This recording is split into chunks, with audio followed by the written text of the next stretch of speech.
બતાતી હશે પણ હું નહીં બતાતો, હું નથી બતાતો ને? ના. કેમ કે લાઈટ આવ જાવ કરે છે એટલે કેમેરા ઓન નથી થતી, ખબર?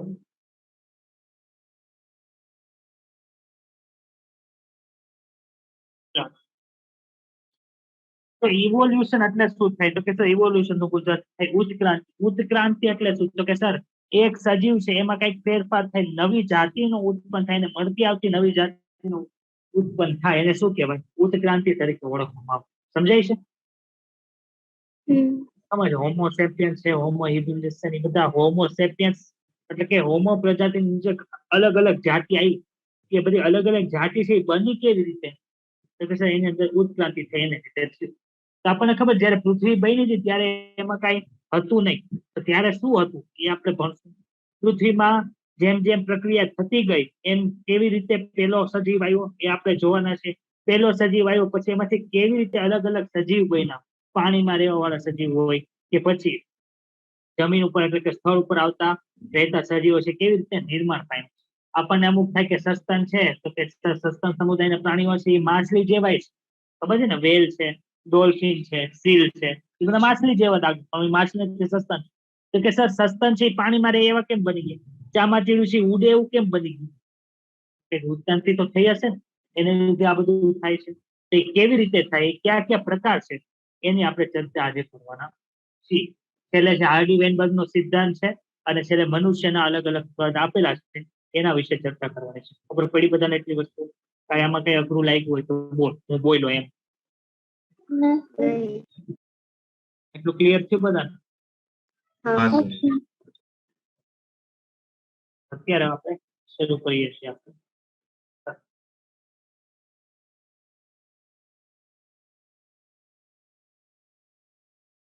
કેટલા ના ચેપ્ટર અઘરું લાગે છે? થોડું થોડું.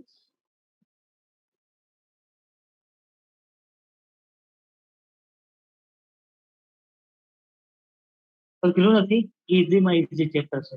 આપણે આની ક્રિયા વિધિ છે કોના દ્વારાથી આપણે ભણી ગયા છીએ, જેમ કે વ્યક્તિકરણ છે, એના દ્વારા નવી સાજ બને કે ન બને, નવા ફેરફારો મળે કે ન મળે?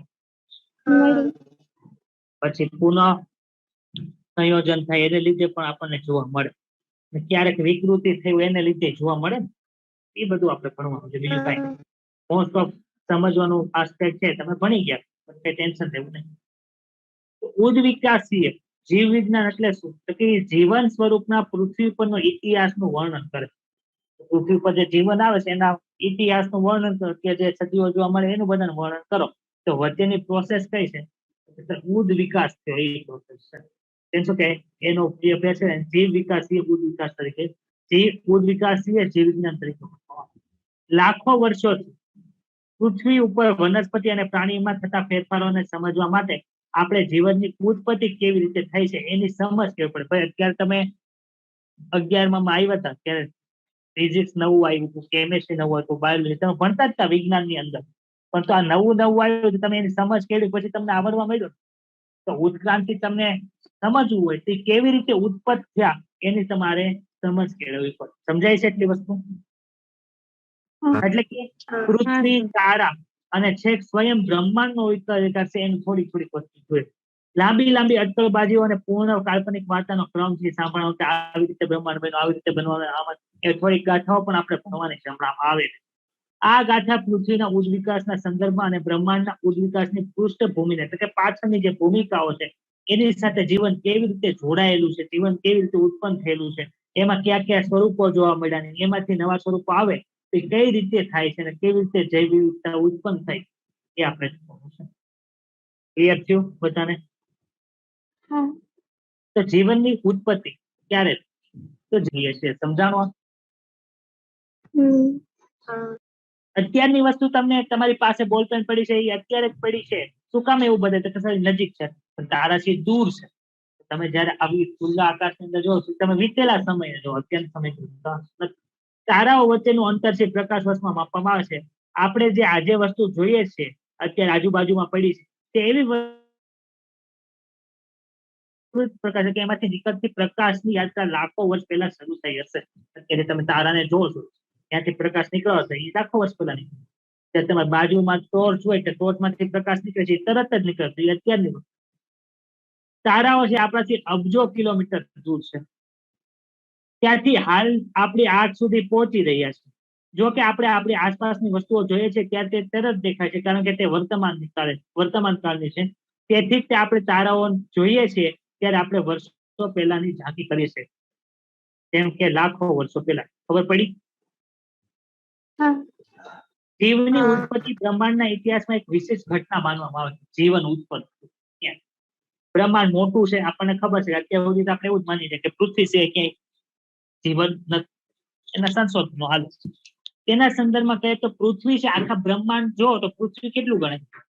એક કણ જેટલું ગણે. માનો કે એક પથ્થર મોટો હોય એની સામે નાની એવી કાંકરી હોય તો કેવી ગણાય? આવ નાની એવી ગણાય કે ન ગણાય? એમાં બ્રહ્માંડ છે તેમાં પૃથ્વી કેટલું છે? એક કણ માત્ર છે. આથી બ્રહ્માંડ લગભગ 20 બિલિયન વર્ષ જૂનું છે. કેટલા વર્ષ જૂનું છે? 20 બિલિયન વર્ષ જૂનું. આવું બધું છે ને, આવું બધું બહુ વાંચવા નહીં જણાય લખના. 20 બિલિયન વર્ષ એવું લખી નાખે. પછી બ્રહ્માંડમાં ઘણી બધી આકાશગંગાઓ છે. આકાશગંગાઓમાં તારા હોય, વાયુ હોય, ધૂળના વાદળો હોય. ખરેખર તો પૃથ્વી એ બ્રહ્માંડમાં કણ સ્વરૂપે છે. આપણે આ એક ને એક લાઈન બીજી વાર એવી જ ન આવ્યું. અત્યારે જે સૌથી માન્ય ગણાય એવો પૃથ્વીનું કે બ્રહ્માંડનું સર્જન છે એ કયો વાત છે? તો કે સર બિગ બેંગ થિયરી. તમે નામ સાંભળ્યું? આ બિગ બેંગ થિયરીમાં શું છે? તો કે એક વિશાળ અકલ્પ્ય મોટો વિસ્ફોટ થયો, એને લીધે બ્રહ્માંડ મોટું થયું એટલે તાપમાન ઓછું. ભાઈ તમે નાના હશો અથવા તમારા નાના ઘરે કોઈને નાના બાળક હોય એને તમારે ચા દૂધ કેવું કઈ પાવું હોય શું કરો? તમે તપેલીમાં બનાવ્યું હોય તેને એક મોટી થાળીની અંદર ઠારશો, પછી આપશો. જોયું છે આવું? તો શું કામ? સરફેસ એરિયા વધારી દીધો એટલે ત્યાં તાપમાન કેવું થઈ ગયું? ઓછું. બ્રહ્માંડ જેમ વિસ્તર્યું હશે એમ તાપમાન કેવું થાય? ઓછું. સાથે સાથે શું થયું હશે? તો કે હાઇડ્રોજન વાયુ, હિલિયમ વાયુ છે થોડા સમય પછી છે એ વિસ્તરાશે. એક સમય ધીમે ધીમે વિસ્તરાશે. આ વાયુ ગુરુત્વાકર્ષણ કારણે એકબીજા સાથે ભેગા છે, એકતા છે અને વર્તમાન બ્રહ્માંડની આકાશગંગાઓ અસ્તિત્વમાં આવી છે. એટલે બધું ભેગું થયું પણ કોના લીધે? ગુરુત્વાકર્ષણ. ભાઈ આમાંથી કઈ પૂછાય એવું છે નહીં, એટલે ખાલી કેટલા વર્ષ જૂનું છે યાદ રાખ. મિલ્કી વે નામની આકાશગંગા જે છે, અહીંથી થોડુંક ઇમ્પોર્ટન્ટ છે, એ સૌરમંડળમાં એટલે કે સોલાર સિસ્ટમમાં 4.5 બિલિયન વર્ષ પહેલા પૃથ્વીની રચના થઈ હોવાનું માને. બ્રહ્માંડ છે 20 બિલિયન વર્ષ, એમાં પૃથ્વી ક્યારે બની? તો કે 4.5 મિલિયન વર્ષ પહેલા. અત્યારથી 4.5 મિલિયન વર્ષ પહેલા બ્રહ્માંડ વિશ્વ એના કેટલા વર્ષ પછી? તો કે સર 13.5 વર્ષ પછી, 13.5 બિલિયન વર્ષ પછી. હવે પડી. શરૂઆતમાં પૃથ્વી પર વાતાવરણ નહોતું, જેમ અત્યારે શુક્ર ઉપર, બુધ ઉપર વાતાવરણ નથી, પૃથ્વી ઉપર પણ વાતાવરણ નહોતું.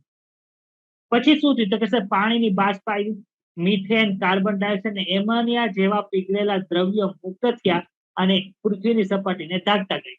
હવે શું થયું? પૃથ્વી સૂર્યમાંથી યુવી કિરણો આવ્યા, એને એટલે પાણીનું વિઘટન થયું. શું બન્યું? હાઇડ્રોજન ઓક્સિજન હતું. શું?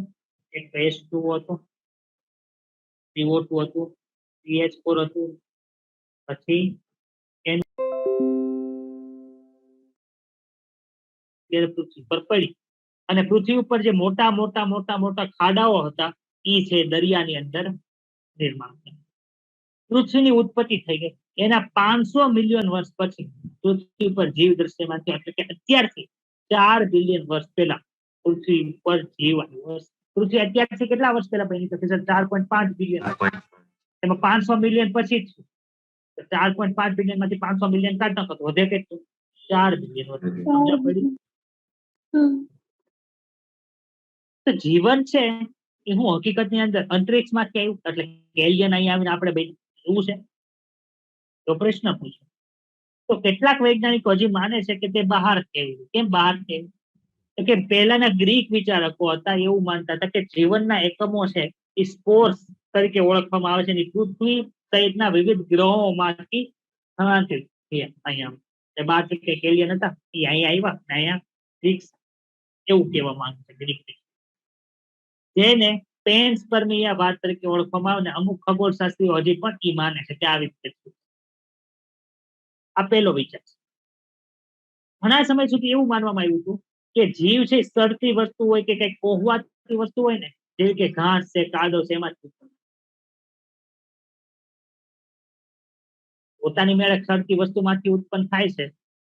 એને શું કે સ્વયંસ્ફુરિતવાદ, એટલે પોતાની મેળે ઉત્પન્ન થયું એવું કહેવામાં. પરંતુ આ જે સ્વયંસ્ફુરિતવાદ છે કે પોતાની મેળે જીવન ઉત્પન્ન થાય છે સડતી વસ્તુમાંથી, એને ઠુકરાયો કોને? તો કે લુઈ પાસ્ચર નામના વૈજ્ઞાનિકે સાવધાનીપૂર્વક પ્રયોગો કર્યા અને સાબિત કરી દીધું કે જીવન છે ને પૂર્વ અસ્તિત્વ ધરાવતા જીવમાંથી જ ઉત્પન્ન થાય, ઓટોમેટિક ઉત્પન્ન નથી. કેવી રીતે? તો એ છે ને આવા ક્લાસ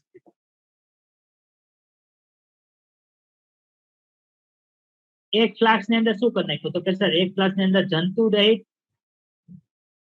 ઈસ્ટ નાખી દીધી અને એને જંતુ રહિત કરી નાખ્યું. એટલે અહીંયા કઈ બીજું આપણને જોવા મળે. બીજું શું કર્યું? બીજો ફ્લાસ્ક લીધો, અહીંયા ઢાંકી દીધો. બીજો ક્લાસમાં શું કર્યું? તો કે સર અહીંયા મૃત ઈસ્ટ રાખી, પરંતુ અહીંયા દ્વાર છે ખુલ્લો રાખ્યો. અહીંથી હવા નવા જવાર થાય કે ન થાય? તો આ ક્લાસ ની અંદર નવો સજીવ ઉત્પન્ન થયો મૃત ઈસ્ટ. આમાં નવો સજીવ ઉત્પન્ન. કેમ આવું? તો કે આજુબાજુ છે એના બીજાણુ ઉડતા હોય કે ન ઉડતા હોય? તો ઉડતા હોય. એ બીજાણુ આમાં જાય તો વૃદ્ધિ કરે કે ન કરે? સમજાય છે? આજથી આ ક્લાસ ની અંદર જોવા મળે. આ ક્લાસ ની અંદર શું કામ ન જોવા? ભાઈ આમાં સેમ વસ્તુ જ ભેગી, તો આમાંથી ઉત્પન્ન તો થવું જોઈએ ને કઈક વસ્તુ. એમાં નથી. આથી એને સાબિત કર્યું કે જે જીવ છે પેલા અસ્તિત્વ કંઈક ધરાવતું એમાંથી ઉત્પન્ન થાય. આમ સડતી વસ્તુમાંથી કોઈ દિવસ ઉત્પન્ન થતું નથી. સમજાય છે?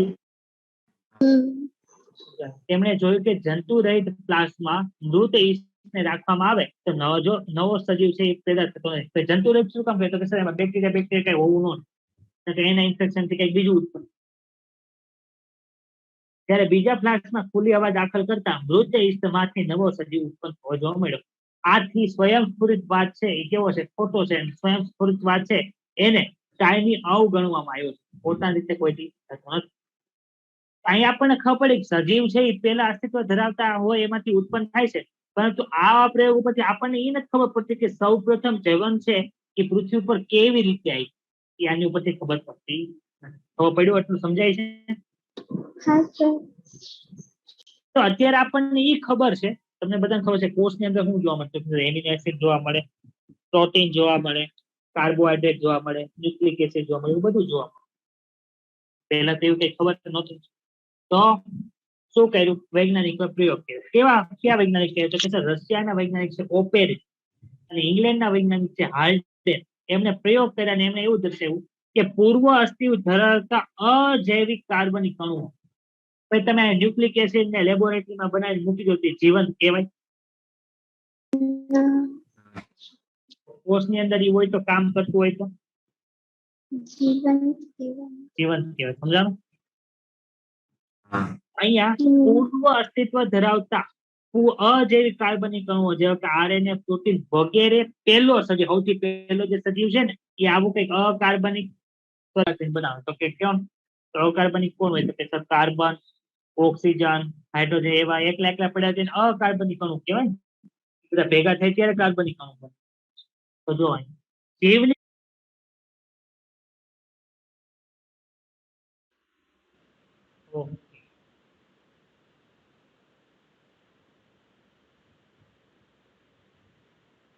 સ્ક્રીન બતાવી છે ફૂલ?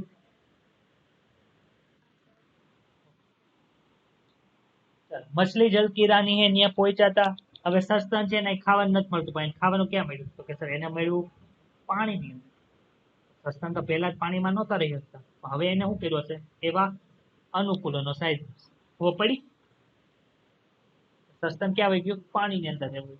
એવી રીતે બીજા બધા સમુદાયના પ્રાણીઓ પણ આની અંદર અમુક અમુક આવતા હોય. આ બધા આવે છે ક્યાંથી? અલગ અલગ જગ્યાએ આવે છે ને, અલગ અલગ જગ્યાએથી. તો કે સર ભેગા થાય છે એક જગ્યાએ. તો બધાની અંદર કાર્ય કેવું થતું હશે? તરવાનું કાર્ય થતું હોય તો બધાની અંદર કાર્ય સમાન થાય છે, પરંતુ ત્યાં શું બીજો પ્રોબ્લેમ આવે? કોષો બધાના કેવા છે? કોષો અલગ અલગ હોય છતાં પણ કાર્ય હરખું કરતા હોય. એ કેવું ઉદ્વિકાસ દર્શાવે છે? સર, કેન્દ્રાભિસારી ઉદ્વિકાસ દર્શાવે છે. સમજાઈ ગયું બધાને એટલું? આમાં કઈ ના સમજાયું નથી. ચાલો આપણે આગળ.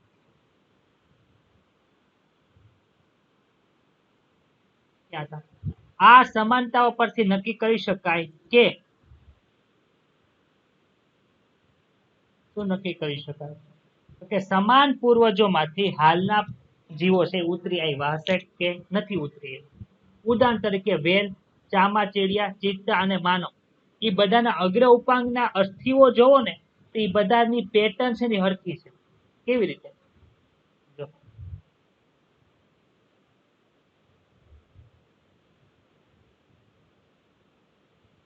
જો વેલ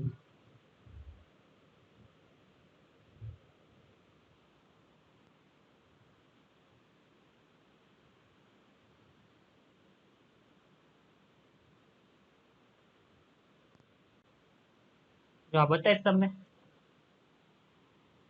જો માનવ, માનવ ની અંદર આપણે ભણી ગયા શું છે? ઉજાસ્થિ, પછી અરિયાસ્થિ, પ્રકોષ્ઠાસ્થિ, અહીંયા પછી પશ્વ મણિબંધાસ્થિ, અંગુલ્યાસ્થિ હોય કે ન હોય? તો અહીંયા જો એને મળતા અસ્થિ છે કે નહીં? અહીંયા એને મળતા અસ્થિ છે કે નહીં? પેટર્ન હરખી જ છે. જો ચામાચીડિયા ની અંદર તો વેલ ની અંદર આવું બધું બતાય જ છે, પરંતુ એ કામ શું કરે છે? તો સર, એ કરવાનું કામ કરે છે. ચામાચીડિયા ની અંદર ઉડવાનું, માણસ ની અંદર બીજા બધા કામ, ચિત્તા ની અંદર દોડવાનું.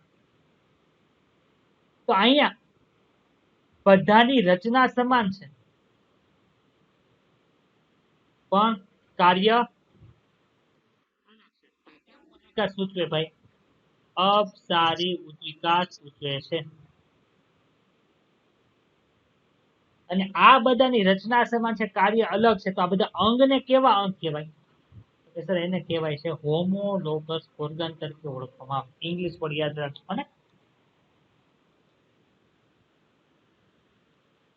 આપણે ખબર છે નર ની અંદર અને માદા ની અંદર જોઈતું, નર ની અંદર પેનિસ હોય તો એને હોમોલોગસ ઓર્ગન, ફિમેલ ની અંદર કયું હોય? ક્લાઇટોરિસ. કીધું તું રચના સમાન છે પણ કાર્ય અલગ અલગ છે એવું બધું. આમ છતાં આ પ્રાણીઓના અગ્ર ઉપાંશ ભિન્ન કાર્ય કરે છે. તેઓની અંતસ્થ રચના છે સમાન છે, પરંતુ આ બધામાં અગ્ર ઉપાંગમાં ભુજાસ્થિ, કર્યાસ્થિ, પ્રકોષ્ઠાસ્થિ, મણિબંધ, પશ્વ મણિબંધ, અંગુલ્યાસ્થિઓ પણ જોવા મળે. આમ આ પ્રાણીઓ એક સરખા બંધારણ ધરાવતા અંગો ધરાવે છે, પરંતુ તે જુદી જુદી દિશામાં જુદી જુદી જરૂરિયાત મુજબ અનુકૂલિત થયા. અહીંથી આમ ગયો તો એ નવી અનુકૂળતા લીધી, અહીંથી આમ ગયા તો નવી અનુકૂળતા લીધી, અહીંથી આમ ગયા તો નવી. આને શું કહેવાય? એક જ જગ્યાએથી અલગ અલગ જગ્યાએ જાય છે, એને અપસારી ઉદ્વિકાસ કહેવાય. આવી રચનાને શું કહેવાય? હોમોલોગસ ઓર્ગન, એટલે કે સમમૂલક અંગો અથવા તો રચના સમાન છે એટલે કાર્ય સદસ્ય અંગો પણ કહેવાય. પરંતુ આ બે કરતા ઇંગ્લિશ વર્ડ વધારે યાદ રાખવો. હોમોલોગસ ઓર્ગન ક્યાં ઉદ્વિકાસની અંદર જોવા મળે? તો કે સર અપસારી, અપસારી એટલે કે ડાયવર્ટ થઈ ગયું, કે ડાયવર્જન્ટ ઇવોલ્યુશન ની અંદર જોવા મળે છે. સમજાવ? બીજું ઉદાહરણ કયું છે? તો કે પૃષ્ઠવંશીઓના હૃદય અને મગજ. સર, હૃદય છે એની અંદર કોષો છે, મગજ ની અંદર એક કોષો છે, તો કે એક જ ઝાયગોટ માંથી બન્યા છે, પરંતુ કાર્ય અલગ અલગ છે, રચના સમાન છે. રચના સમાન એટલે કે એનું જનીન દ્રવ્ય એવું હોય, ગોલ્ગિકા એવી જોવા મળે, કણાભ સૂત્ર એવા જોવા મળે, એમ કે એકમાંથી જ ઉત્પન્ન, પણ તેમાં વિભેદન થઈ ગયું. એટલે રચના સમાન, કાર્ય અલગ અલગ. થાય કે ન થાય? વનસ્પતિઓમાં પણ આવું જોવા મળે. કોની અંદર? તો સર બોગનવેલ અને કુકરબીટા ની અંદર જોવા મળે. બોગનવેલ ની અંદર શું હોય? બોગનવેલ ની અંદર તો કાંટા જોવા મળે. યાદ છે ને કાંટા જોવા મળતા હતા? બોગનવેલ ની અંદર તમને કાંટા જોવા મળે. ક્યાં આવ્યો કાંટા? આવ્યો સર ચેપ્ટર નંબર 5 ધોરણ 11. ત્યારે કુકરબીટા ની અંદર શું મળે? પ્રકાંડ સૂત્ર જોવા મળે. તો બેની અંદર કોષ તો એક હરખા છે, પરંતુ ઓલાની અંદર પ્રકાંડ સૂત્રની અંદર એ વિભેદન પામ્યું, આમાં કાંટાની અંદર વિભેદન પામ્યું. એની રચના કરતા કોષો સમાન, તો બંનેના કાર્ય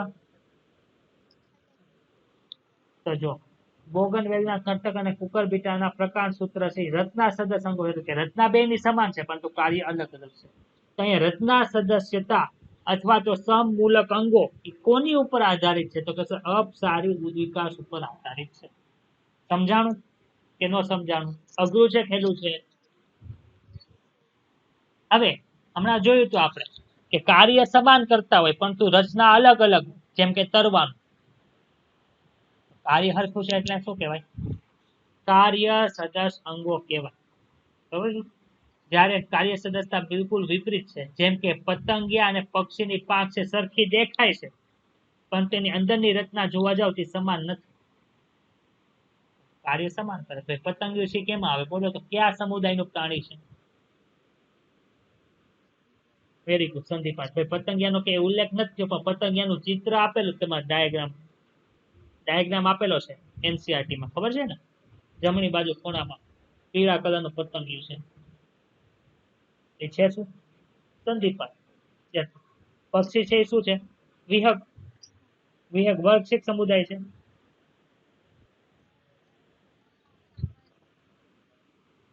વર્ગ છે. ખબર પડી? તો બેયના રચના કેવી છે? અલગ અલગ, પણ ઉડવાનું કામ કરે. આને શું કહેવાય? કાર્ય સદસ્ય રચનાઓ. તો કાર્ય સદસ્ય રચનાઓ ક્યારે જોવા મળી? તો કે શ્રી અલગ અલગ જગ્યાએથી એક જગ્યાએ રહેવા આવ્યા. એટલે કે આવો કાચ હોય તે અલગ અલગ તરંગો, અલગ અલગ કિરણો ભેગા કરી એક જગ્યાએ ફોકસ કરી દેતા. આને કેવું કહેતા? તમે આને કેન્દ્રાભિસારી કહેતા. તો આવો ઉદ્વિકાસ જે અલગ અલગ જગ્યાએથી એક જગ્યાએ થયો એને શું કે કેન્દ્રાભિસારી ઉદ્વિકાસ તરીકે ઓળખવામાં આવે છે. સમાન કાર્ય માટે ભિન્ન રચનાઓ વિકસે છે. આજ તે સમાનતા ધરાવે. સમજાણું? આવું કાર્ય સદસ્યતાના અન્ય ઉદાહરણમાં શું છે? તો કે સર ઓક્ટોપસની આંખ અને સસ્તનોની આંખ બંધ.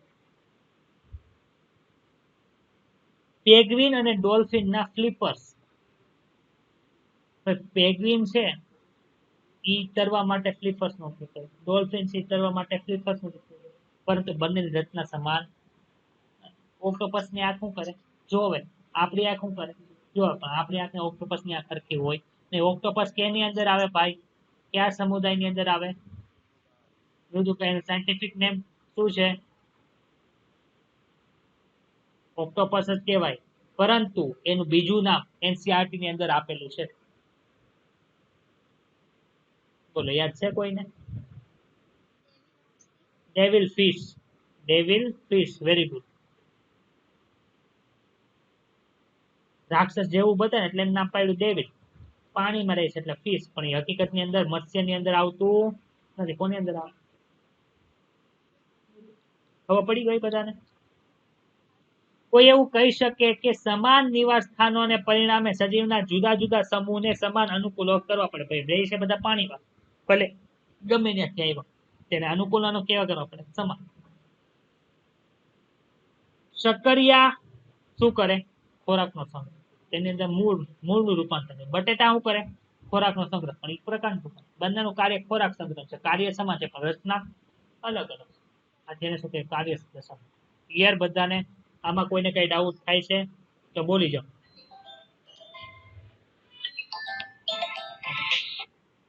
બોલ. એ કઈ કનેક્ટ નથી, મેં કઈ નથી જોયું. હું હવે રેકોર્ડિંગ મેં શરૂ કરી દીધું છે અહીંયા. તું હેઠે જઈને સ્ટુડિયોમાં જઈને બધું બંધ કર. ને હું લેક્ચર પતશે પછી તને રેકોર્ડિંગ સેન્ડ કરી દઈશ.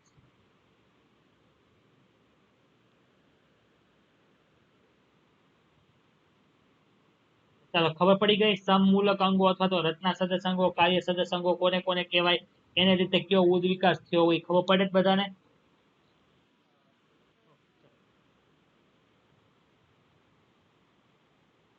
હવે શું ભણવાનું છે?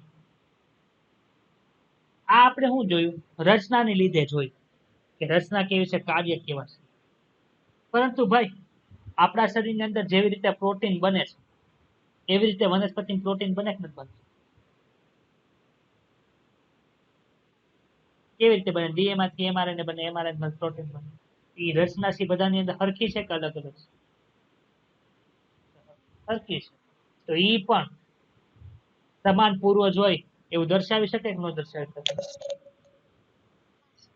જોઈને આ સંદર્ભે એ તર્ક પણ આપી શકીએ કે પ્રોટીન અને જનીનોની કાર્યશૈલીની સમાનતા આપણા બધાની અંદર અલગ અલગ સજીવોની અંદર પણ સમાન છે, તે પણ સમાજ પૂર્વ હોવાનું દર્શાવે છે.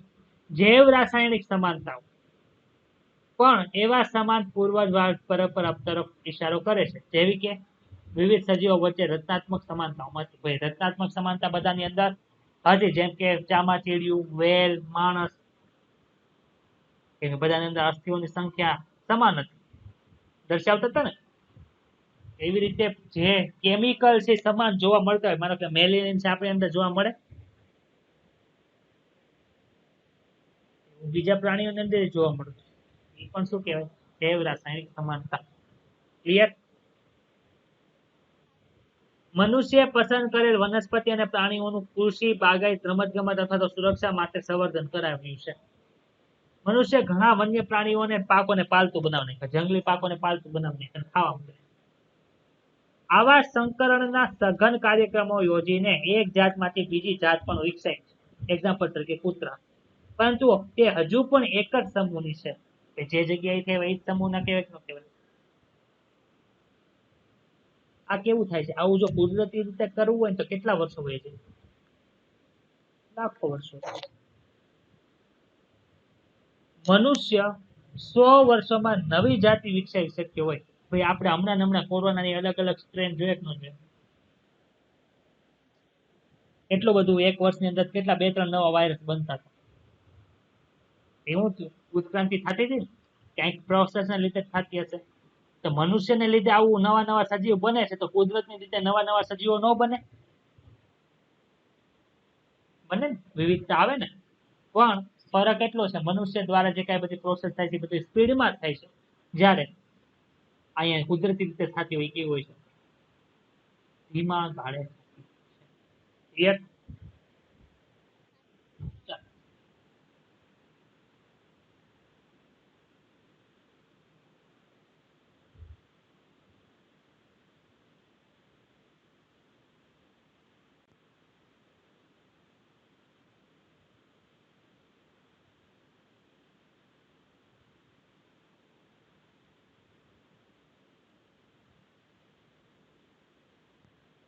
ચલો બ્રેક જોઈએ છે, 5 મિનિટનો બ્રેક લઈ લો, પછી આપણે પાછું કન્ટિન્યુ કરીએ. કેટલા છે? 7 ને 7 થઈ છે ને? 7 ને 12 હું સ્ટાર્ટ કરી દઈશ. ઓકે?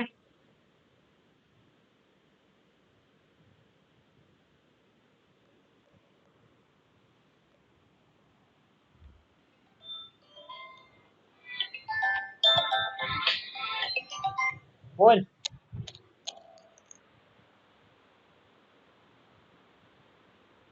ભલે ને બંધ થતું, ત્યાં ક્યાં રેકોર્ડિંગ થાય છે? તો બી એ શું કામ છે?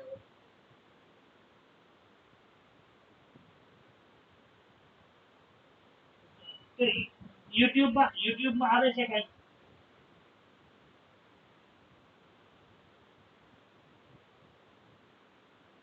હવે આવવા માંડ્યું? તો વચ્ચે વચ્ચે કેમ હું તો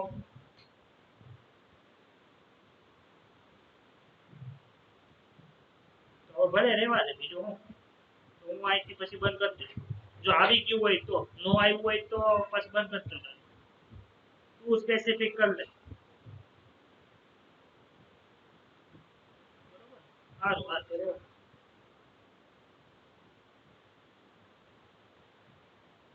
નું શું કામ છે? આવે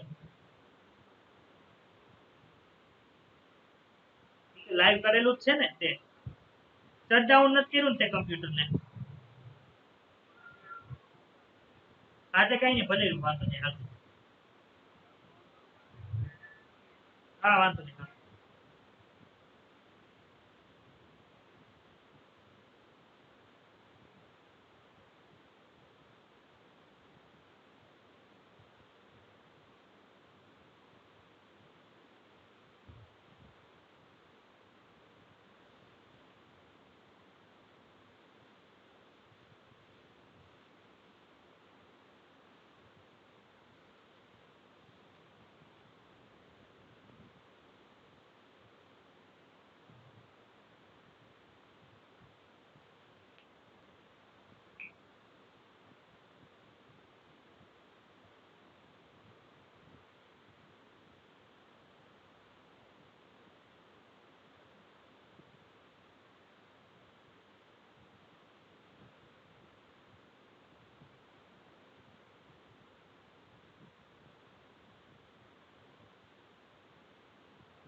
અવાજ આવે છે? ઓકે, આગળ વધીએ. શું ભણ્યા? અપસારી ઉદ્વિકાસ, કેન્દ્રાભિસારી ઉદ્વિકાસ, પછી સમમૂલક અંગો અથવા તો રચના સદસ્ય અંગો અને કાર્ય સદસ્ય કોને લીધે કયા અંગો જોવા મળે એનો પણ આપણે અભ્યાસ કરીએ. હવે માનો કે આવા ઘણી બધી જાતિઓ આપણને જોવા મળે છે. એ જાતિઓમાંથી કઈ જાતિ ટકશે એ કેવી રીતે ખબર પડે છે? તેને એક એક્ઝામ્પલ આપ્યું છે. પ્રાકૃતિક પસંદગી એટલે કે કુદરત કોને ટકાવી દેશે, કોને ટકવા દેશે? તો કે પ્રાકૃતિક પસંદગી દ્વારા ઉદ્વિકાસનું જે સમર્થન થાય છે એનું એક એક્ઝામ્પલ ઇંગ્લેન્ડમાંથી મળ્યું છે. ઇંગ્લેન્ડની અંદર શું હતું તો કે સર પહેલાના જમાનાની અંદર ઉદ્યોગોનો એટલો વિકાસ થયો નહોતો. આથી ત્યાં પ્રદૂષણ હોય, પ્રદૂષણ જોવા નહોતું મળતું એટલે શું થયું? પ્રદૂષણ જોવા નહોતું મળતું ને આથી ત્યાં લાઇકેનનો વિકાસ સારો થયેલો હતો. કેમ કે આપણને ખબર લાઇકેન છે ક્યાં જોવા મળે? પ્રદૂષણ ન હોય ત્યાં. લાઇકેન કેવી બતાય તો સર લાઇકેન છે વ્હાઇટ કલરની. હવે શું થયું તો કે સર આ વિસ્તારની અંદર બે પ્રકારના આપણને ફૂદા જોવા મળે. એક તો છે બ્રાઉન કલરના, એક છે ચાલો બે અહીંયા બેઠા હોય તો કોણ બતાય? આ આસાનીથી બતાય છે. આ ત્યાંને ખાવા વાળા હોય તો શિકાર કોને ખાશે? આને ખાઈ જાય. આથી જ્યારે ઉદ્યોગોનો વિકાસ નહોતો ત્યારે કોની સંખ્યા વધુ હતી તો કે સર બ્રાઉન ફૂદાની સંખ્યા ઓછી હતી, વ્હાઇટ ફૂદાની સંખ્યા એવી હતી વધુ હતી. આ બ્રાઉન છે ને મેલેનોસાઇટ્સ કે મેલેનોસાઇટ ધરાવતા હોય એવા ફૂદા, બ્રાઉન ફૂદાની સંખ્યા કેવી હતી? ઓછી. ક્લિયર થયું? પણ શું થયું હવે ઔદ્યોગિકરણ થયું એને લીધે ત્યાં પ્રદૂષણ કેવું થઈ જાય?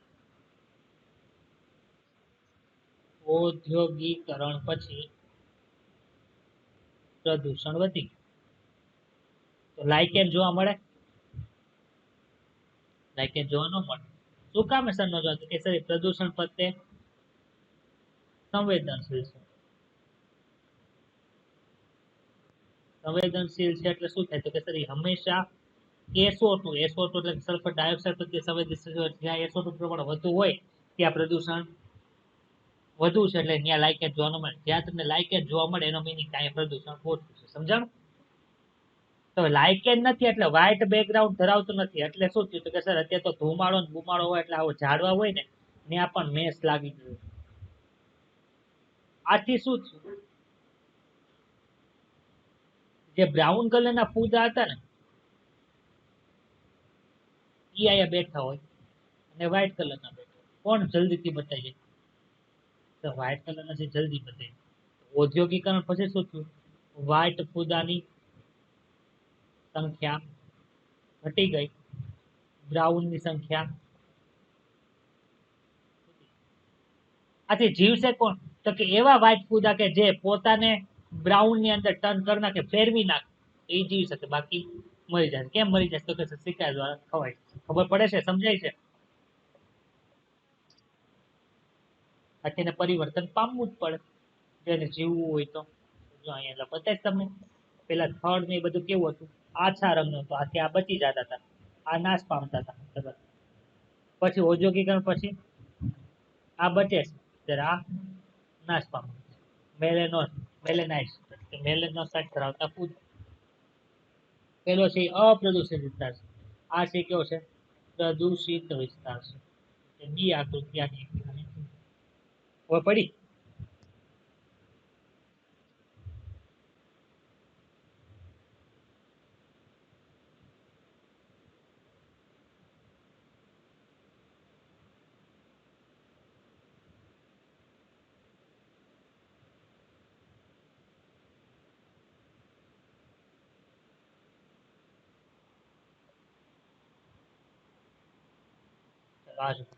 પ્રાકૃતિક પસંદગી દ્વારા ઇવોલ્યુશન ઉદાહરણ કે લાઇકેન છે એ સફેદ હોય, આથી સફેદ ફૂદા છે એ વિકસી. 1850 માં જ્યારે ઔદ્યોગિકરણ પહેલા વૃક્ષો ઉપર શું હતું, સફેદ પાક વાળા ફૂદાસી વધારે જોવા મળતા હતા, ઘેરી પાક વાળા ફૂદા ઓછા જોવા મળતા. 1920 માં જ્યારે 70 વર્ષ પછી ઔદ્યોગિકરણ થઈ ગયું હતું ખૂબ, એને તે સફેદ પાક વાળા ફૂદાસી ઓછા જોવા મળ્યા, ઘેરી પાક વાળા ફૂદા છે એ વધુ જોવા મળ્યા. એટલે બે અસ્તિત્વ તો બે ધરાવે છે. આથી આ દર્શાવે શું છે કે કોઈ પણ જાતિનો સંપૂર્ણપણે નાશ થતો નથી.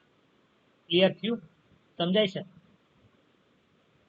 હવે બીજી વસ્તુ, આ તો પ્રાકૃતિક પસંદગી દ્વારા ઇવોલ્યુશન થયું, પરંતુ માનવ પ્રેરિત પ્રક્રિયા દ્વારા થાય છે વિકાસ. આ થાય કેવી રીતે? ભાઈ તમે એવું જોયું હશે, આમાં કેટલા ઘરે ખેતર છે અથવા ખેતી છે કોઈ ઘરે? હવે આ એક્ઝામ્પલ હા, તમે માનો કે એક ખેતરની અંદર વૃક્ષો વાવ્યા, એટલે કે તમે ખેતી કરી છે, માનો કે તમે ઉગાડ્યા છે ટમેટા. આની અંદર શું આવે, ટમેટા આવે કે ન આવે? ટમેટા ભેગી જીવાત આવે કે ન આવે? આવે. આ જીવાતને મારવા માટે શું કરો તમે? જંતુનાશક. તો જે જંતુનાશક તમે આ વર્ષે વાપરી છે એની જંતુનાશક તમે આવતા વર્ષે વાપરશો? એ કંઈક નવી લાવશો, વધારે પાવરની લાવશો. શું કામે? તો કે અહીંયા જે પાવરની જંતુનાશક છે એ તમે છાંટી એટલે બધા કીટકો જે કઈ હતી તો મરી ગઈ. હવે એમાંથી નિર્માણ કોણ પામ્યું હશે કે જે આ પાવરની જંતુનાશકમાં વ્યતિકરણની અંદર કંઈક ફેરફાર કરી નાખ્યા હશે, એને લીધે જે જીવી શકી એને લીધે નવી જાત બની હશે. એને તમે આના ડબલાથી છાંટો દવા, એટલે કે આના દવા છાંટો તો આ મરશે, તો કે સર નહીં મારે. શું કામે? એ એનું રેઝિસ્ટન્સ કરી નાખ્યું છે. હો પડી? શું કામે આ કેમ પ્રતિકારક બની ગઈ? આ કેમ દવાથી નથી મળતી? તો કે સર માનવ એટલી બધી દવા છાંટી દીધી ને એને લીધે જે નવી નવી જનરેશન ઈયળો અને કીટકોની આવે છે એ વધુ સ્ટ્રોંગ બનતી જશે. સમજાણ? આવી જ રીતે દવાની અંદર થાય છે. તમારા શરીરની અંદર માનો કે બેક્ટેરિયા છે, આ બેક્ટેરિયા છે એ ડાયરેક્ટ 50 mg ની દવા હોય એનાથી મરી જાય એવા સક્ષમ છે. પરંતુ અત્યારે બધા માણસોને એવું છે કે આ ડોક્ટરે દવા આપી મને તરત સારું થઈ ગયું, હવે મારે એની પાસે જ જવું છે. એવા ડોક્ટર શું કરે, 50 જગ્યાએ 500 mg દવા નાખે. કેટલી? 10 ગણી વધુ પાવર વાળી છે. આ તો મારી નાખશે. અહીંયા જે જીવી જશે કોની પ્રત્યે પ્રતિરોધક ક્ષમતા ધરાવે? Direct 500 mg. ત્યારે તમે 500 mg ની દવા એ થાય નહીં તો એ જીવશે. તેની કરતા વધારે હાઈ ડોઝ આપો. ખબર પડી? આવું જ થાય છે. આપણે શું થાય, ઓલા ડોક્ટર એક દવા આપી ને એ દવા હું ખાઈ ગયો તો મને સારું થઈ ગયું, આપણે એ ડોક્ટર પાસે જવું પડે. હકીકત ની અંદર હું કામ આવું થાય, તમે ડોક્ટર બનશો ત્યારે ખબર પડશે. સમજાય છે? એટલું ક્લિયર થયું બધાને?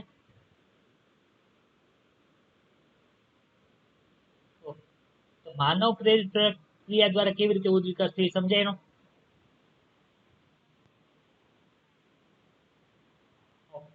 ચાલો અહીંયા જો આપ્યું છે તો કે આપણે હર્બિસાઇડ છાંટીએ છીએ, પેસ્ટિસાઇડ છાંટીએ છીએ, એના વધુ પડતા ઉપયોગથી ઓછા સમયગાળાની અંદર પ્રતિરોધક જાતિઓની પસંદગી. ઓછા સમયગાળાની અંદર એટલે કે આજે છાંટ્યું હજી ઈયળ નથી મરતી, આનાથી પાવરફુલ છાંટો તો છાંટી દીધું. સમયગાળો એક જ ઋતુનો છે, એમાં તમને વધારે પ્રતિરોધક જાતિ. માનો તમે પેસ્ટિસાઇડ છાંટતા જ ન હોય તો એક જાતિમાંથી બીજી જાતિ બનતા કેટલોય સમયગાળો વયો જાય. ખબર પડી? આ વાત જેના પ્રત્યે તમે એન્ટીબાયોટિક દવા લ્યો છો એમાં પણ આ થાય છે.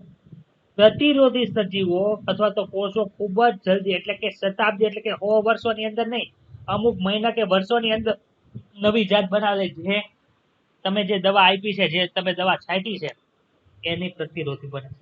કેટલો સ્પીડમાં થઈ ગયો ખબર પડી? તો આ અલગ અલગ ઉદ્વિકાસના પુરાવા છે જોવા મળ્યા ને. શું છે? અલગ અલગ ઉદ્વિકાસના પુરાવા. ક્લિયર થઈ ગયું?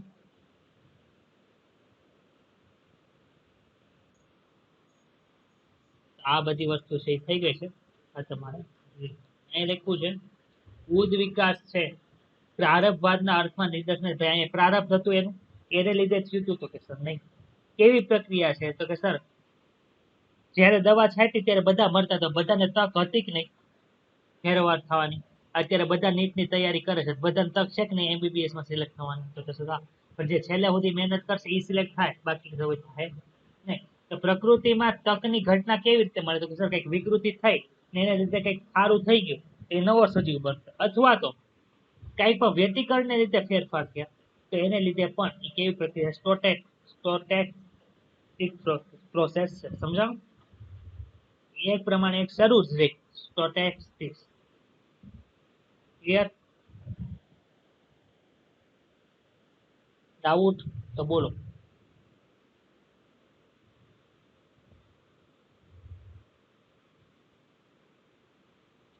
હવે શું આવે છે? હવેનો જે ટોપિક છે એ છે અનુકૂલિત પ્રસરણ. અત્યારે આપણે ઉદ્વિકાસના પુરાવા ભણ્યા. ભાઈ ક્યાં ક્યાં પુરાવા ભણ્યા? તો કે અંતરદ્રશ્ય, બાહ્યદ્રષ્ટિએ, પછી પ્રાકૃતિક પસંદગી દ્વારા, પછી માનવ પ્રેરિત પ્રક્રિયા દ્વારા, પછી રચના સદસ્ય ગર્ભાકીય રચનાઓ દ્વારા બધા ભણ્યા. હવે અનુકૂલિત પ્રસરણ એટલે શું? અનુકૂલિત પ્રસરણ એટલે બીજું કાંઈ નહીં, તમને એક જ બિંદુએ આ એક ટાપુ છે, બતાવીશ તમને ટાપુ. એક ટાપુ બતાવો તમને. એમાં એક બિંદુ ઉપર છે ને તમને એક પક્ષી જોવા મળે છે, એનું નામ છે ફિન્ચ. પણ એ એક જ જગ્યાએ રહે છે એટલે એને શું થાય છે? ખોરાકની ઘટ પડે છે એટલે બધા મરવા માંડે. એટલે શું થાય? અમુક છે અહીંયા વયું ગયું, અમુક છે આ બાજુ ગયું, અમુક છે આ બાજુ ગયું. તો અહીંયા ગયું શું કરવા મળ્યું? તો કે પેલા તો બીજ ખાતી હતી, એની જગ્યાએ હવે કીટકો ખાવા. અહીંયા ગઈ બીજા બિંદુ એ તો કે ત્યાં પાણી હતું, ત્યાં ફિશ હતી તે માછલી ખાવા. આ બાજુ છે સીડ અહીંયા મળતા તે સીડ ખાય છે, એટલે કે બીજ ખાય છે. તો વિવિધ જાતિઓના ઉદ વિકાસની પ્રક્રિયા જે છે એ ભૌગોલિક વિસ્તારના એક બિંદુથી બીજા બિંદુએ પ્રસરવાની જે આખી પ્રોસેસ છે એને એડેપ્ટિવ રેડિયેશન અથવા તો અનુકૂલિત પ્રસરણ તરીકે ઓળખાય. તો આ અનુકૂલિત પ્રસરણ છે એની અંદર તમને શું જોવા મળે છે? તો કે સર એક ભાગ છે એની અંદર બધા સસ્તનો રહેશે. જો એના એક્ઝામ્પલ ડાર્વિન ફ્રિન્જ ભણશું અને એક છે ઓસ્ટ્રેલિયન માર્સુપિયલ ભણવાના છે. એના એક્ઝામ્પલ જ્યારે કોઈ એક વિસ્તારમાં અલગ અલગ વિસ્તારનું પ્રતિનિધિત્વ કરતા એક કરતા વધુ સાનુકૂલિત પ્રસરણ જોવા મળે તો તેને શું કહેવાય? કોન્વર્જન્ટ ઇવોલ્યુશન કહેવાય.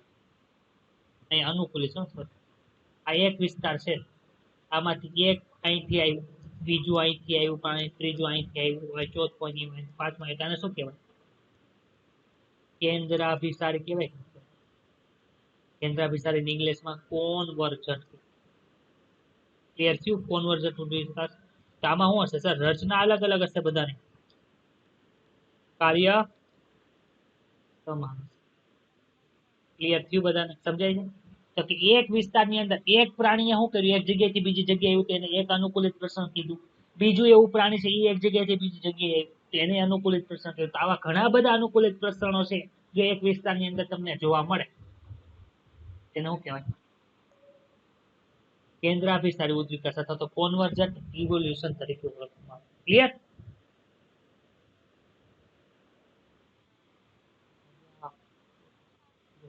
એક કરતા વધુ અનુકૂલિત જોવા મળે તો તેને કોન્વર્જન્ટ ઇવોલ્યુશન કહેવાય. તો જો આ એક ભાગ છે તેમાં એક અહીંયા રહેતું હતું એ ત્યાંથી અહીંયા આવ્યું, અહીંયા રહેતું હતું ત્યાંથી અહીંયા આવ્યું, અહીંયા રહેતું હતું ત્યાંથી અહીંયા આવ્યું, અહીંયા રહેતું હતું અહીંયા બધા એક જ જગ્યાએ આવ્યા, ત્યાં તરતા શીખ્યા.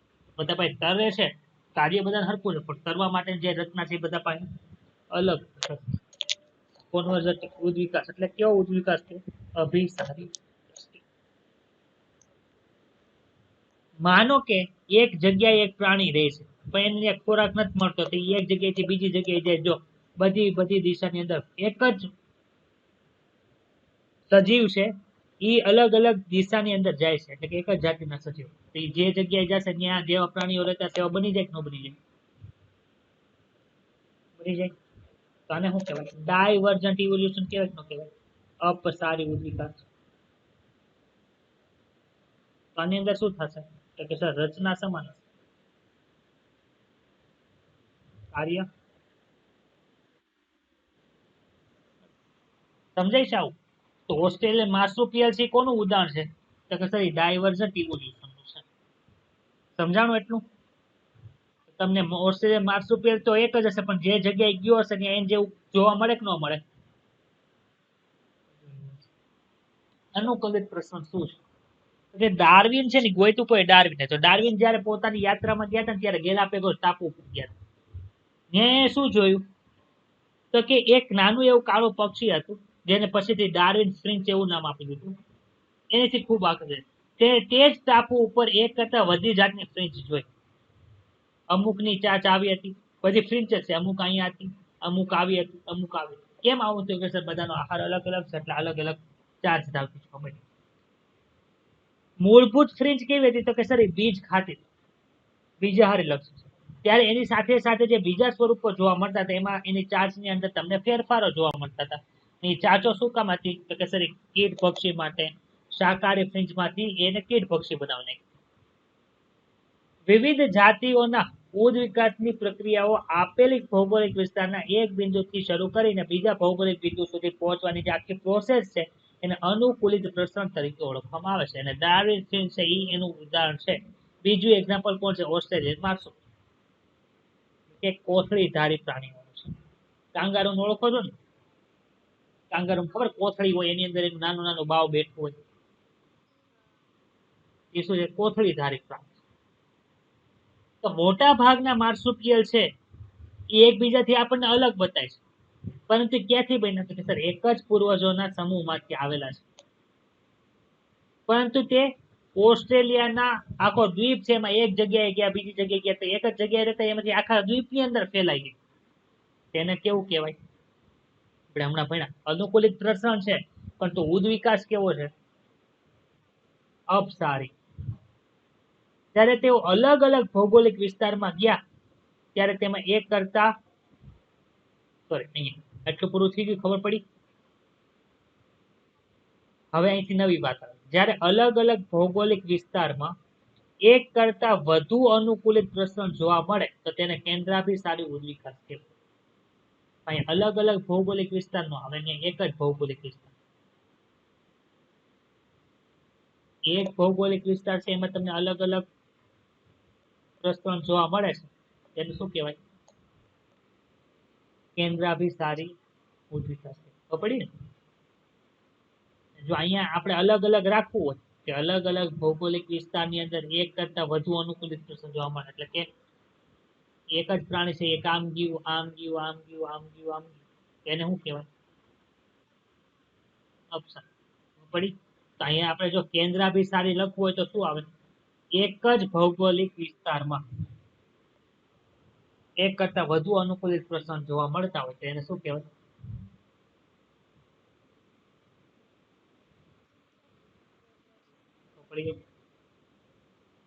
ઓસ્ટ્રેલિયાના જરાયુજ સંસ્થાનો પણ અનુકૂલિત પ્રસરણ ધરાવે છે. આ પ્રકારના દરેક જરાયુજ સસ્તનો હોય, માર્સુપિયલ છે, તેમાં જરાયુજ વરુ, ટ્રાન્સમિન વરુ, એ બધા આપણે જોવા મળે છે, સમાન અનુરૂપ વિકાસ ધરાવે છે. જો કેવી રીતે? આ કોષ્ટક ક્યાં છે? જો આ માર્સુપિયલ પ્રસરણ છે હતા એક જ, તો એ ઓસ્ટ્રેલિયાના અલગ અલગ ભાગમાં જોવા મળે. જ્યાં વરુ રહેતું હતું ત્યાં જે બન્યું એ ટ્રાન્સમાઇન વરુ જેવું. કેટ રહેતી હતી ત્યાં બન્યું ટાઈગર કેટ. જો ક્યાં કેવી રીતે? જો અહીંયા છે પાછળ એક્ઝામ્પલ આપ્યું છે.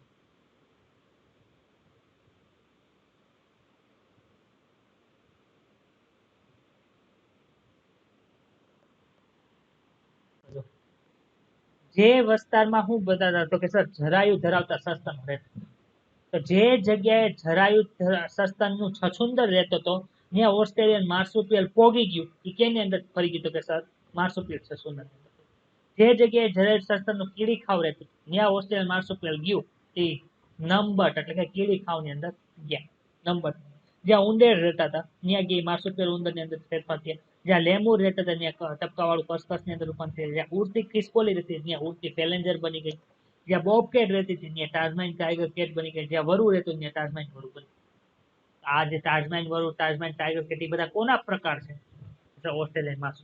કેમ અલગ અલગ થઈ ગયા? તો કે સર એ હતા એક જ, પણ જે ભૌગોલિક વિસ્તારમાં ગયા ત્યાં જેવું પ્રાણી હતું એ જેવું પ્રાણી બની.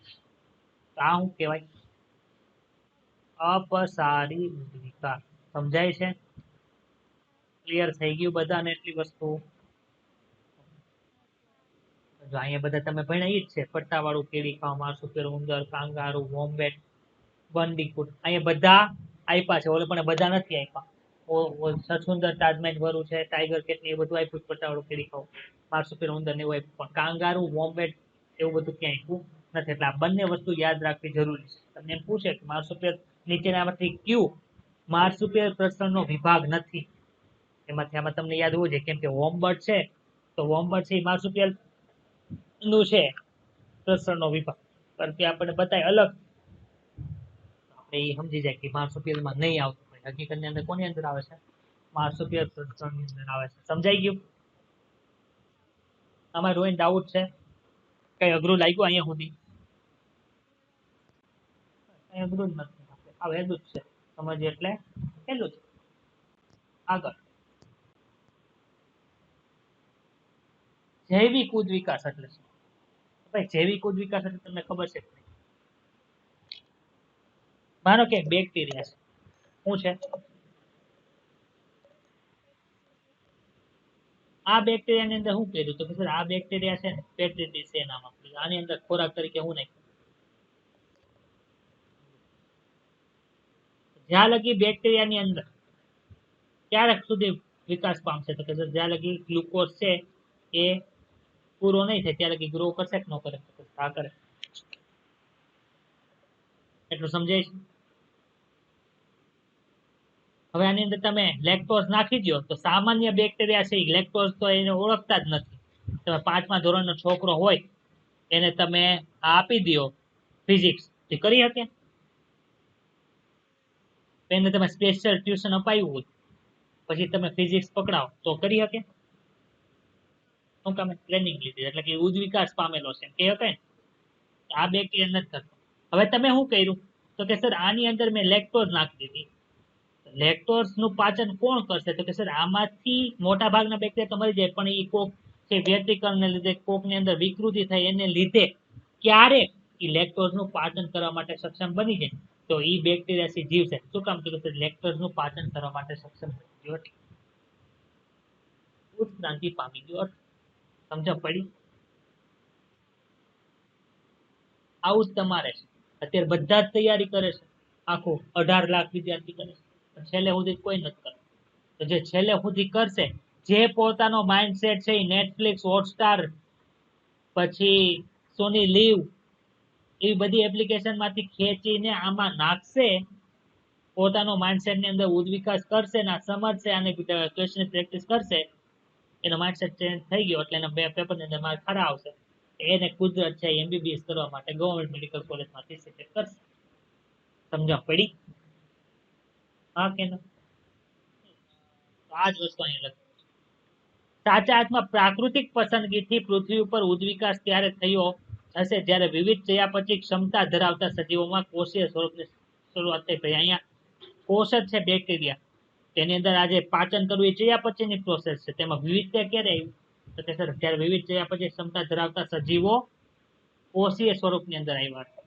એક્ઝામ્પલ તરીકે ઉદ્વિકાસના અંગે ડાર્વિનનો મૂળ સાર શું છે? ભાઈ ડાર્વિને શું કીધું? પ્રાકૃતિક પસંદગી છે. આ સજીવ જીવ, આ સજીવ મરી ગયો. શું કામ? તો કે કુદરતે એને પસંદ કર્યો જીવવા. તો પ્રાકૃતિક પસંદગી એટલે કુદરતે જીવવા માટે શું કામ પસંદ કર્યો? તો કે નવા સ્વરૂપો પ્રગટ થવાનો દર જીવન ચક્ર અથવા જીવનકાળ સાથે સંકળાયેલો હોય. ભાઈ ડ્રોસોફિલા છે એમાં નવા સ્વરૂપ ક્યારે ઉત્પન્ન થાય? ભાઈ જલ્દી બોલો. 15 દિવસમાં થાય ને? 2 અઠવાડિયા એટલે 15 દિવસ. હવે વર્ડ લઈ આવો તો નવા સંતતિ ઉત્પન્ન થવાનો દર. નવા સંતતિ ઉત્પન્ન થવાનો દર જીવન ચક્ર અને જીવનકાળ સાથે સંકળાયેલો છે કે નહીં? બેક્ટેરિયા લઈ આવો તો એની વિભાજન ક્ષમતા ખૂબ જ વધુ છે, એટલે કલાકોની અંદર લાખોની અંદર બની જશે. હવે જો એક માધ્યમ છે એમાં વૃદ્ધિ પામતા બેક્ટેરિયાની એક વસાહત છે જેને આપણે એ નામ આપ્યું. એ ખાદ્ય ઘટકોનો ઉપયોગ કરવાની ક્ષમતાના સંદર્ભની અંદર વિવિધતા ધરાવે છે. એ છે ને એની અંદર તમે ગ્લુકોઝ આપો તો હાલે, લેક્ટોઝ આપો તો. માધ્યમના બંધારણમાં ફેરફાર કરવામાં આવે તો વસ્તીનો ફક્ત તે જ ભાગ જીવશે કે જે નવી બદલાયેલી પરિસ્થિતિમાં ટકી રહ્યા હોય. લેક્ટોઝનું પાચન કરવા માટે જે ટકી રહેશે એ જ જીવશે, બાકી બધા ઉકલી જાય. તો પડી. હવે હું થયું, પેલા તો આવું ટકી રહ્યું એવું તો એક જ છે, પણ ધીમે ધીમે આ પ્રજનન કરશે તો વસ્તી વધારે દે કે નહીં વધારે? એક નિશ્ચિત સમય પછી આ વસ્તીનું ભિન્ન રૂપ છે એ બીજા કરતા વધી જાય, નવી જાતિ તરીકે આવી. આજ અહીંયા જે મૂળ જાતિ હતી ખાલી ગ્લુકોઝ નું જ પાચન કરતી, પણ આ નવી જાતિ ગ્લુકોઝ નું જ કરે છે. હારે હારે લેક્ટોઝ નું જ પાચન કરે. નવી જાત બની કે ન બની? આવું કેટલા દિવસમાં થાય? તો કે આ તો બેક્ટેરિયા છે, એટલે આવું તો થોડાક દિવસની અંદર જ થઈ જાય. શું કામ? કે જીવનકાળ છે એ તો 20 મિનિટની અંદર જ તે પૂરો થઈ જાય છે. ખબર છે ને, એકમાંથી બે બેક્ટેરિયા બનવા માટે 20 મિનિટ જ થાય. 18 મિનિટ ડીએનએ બનાવતા, 2 મિનિટ સાયટોપ્લાઝમ, હા, કોષરસ વિભાજન. Very good. આવું થોડાક દિવસની અંદર. પરંતુ આ જ બાબત જ્યારે કોઈક માછલી છે, મરઘી છે, મનુષ્ય છે, એની ઉપર લાગી પડે ત્યારે કેટલા વર્ષ વહે છે? લાખો વર્ષ લાગે. શું કામ? એનો જીવનકાળ વર્ષો.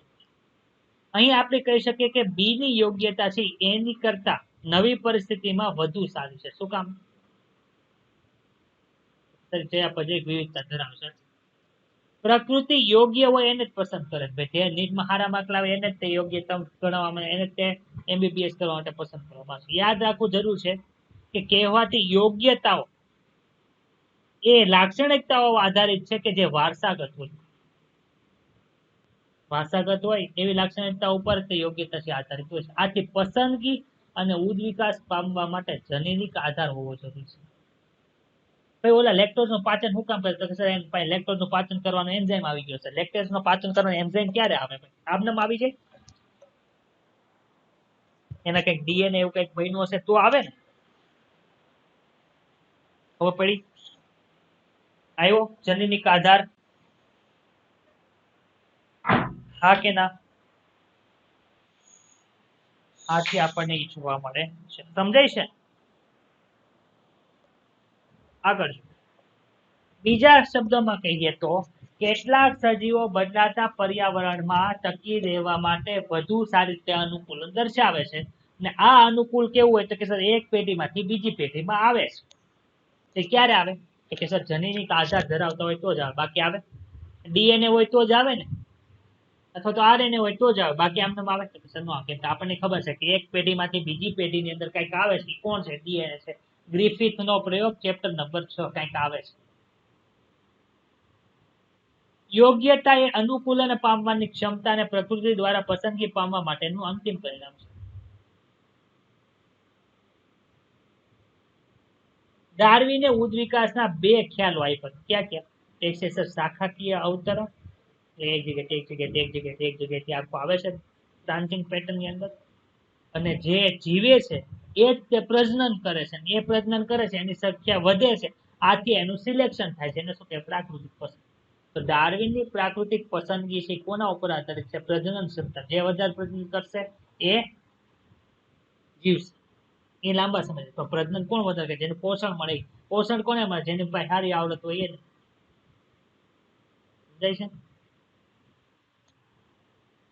ડાર્વિન ના પહેલાના એક ફ્રેન્ચ પ્રકૃતિવાદ છે જે લેમાર્ક છે, એમણે એવું કીધું કે સજીવ સ્વરૂપોનો ઉદ્વિકાસ થયો, પરંતુ તે અંગોના ઉપયોગ અને બિન ઉપયોગ ઉપર આધારિત છે. એવું થાય છે, તમે હાથથી કામ કરો છો તે હાથની લંબાઈ વધતી જાય 5 ફૂટની થઈ 10 ફૂટ થાય, એવું થાય? મનુષ્ય તો આજથી કેટલા વર્ષોથી કામ કરશે, ત્યારથી બન્યો ત્યારથી એવું થયું છે. આથી લેમાર્કનો જે આ વાત છે કેવો છે? ખોટો છે. જે કોનું ઉદાહરણ આપ્યું? તો જીરાફનું ઉદાહરણ આપ્યું, જેમાં ઊંચા વૃક્ષોના ખાવા યોગ્ય પર્ણો મેળવવા માટે તેમણે તેમની ગરદનની લંબાઈ વધારી, અનુકૂલિત થયા. આ લાંબી ગરદનનું ઉપાર્જિત લક્ષણ છે તેની અનુગામી પેઢીમાં આવ્યું.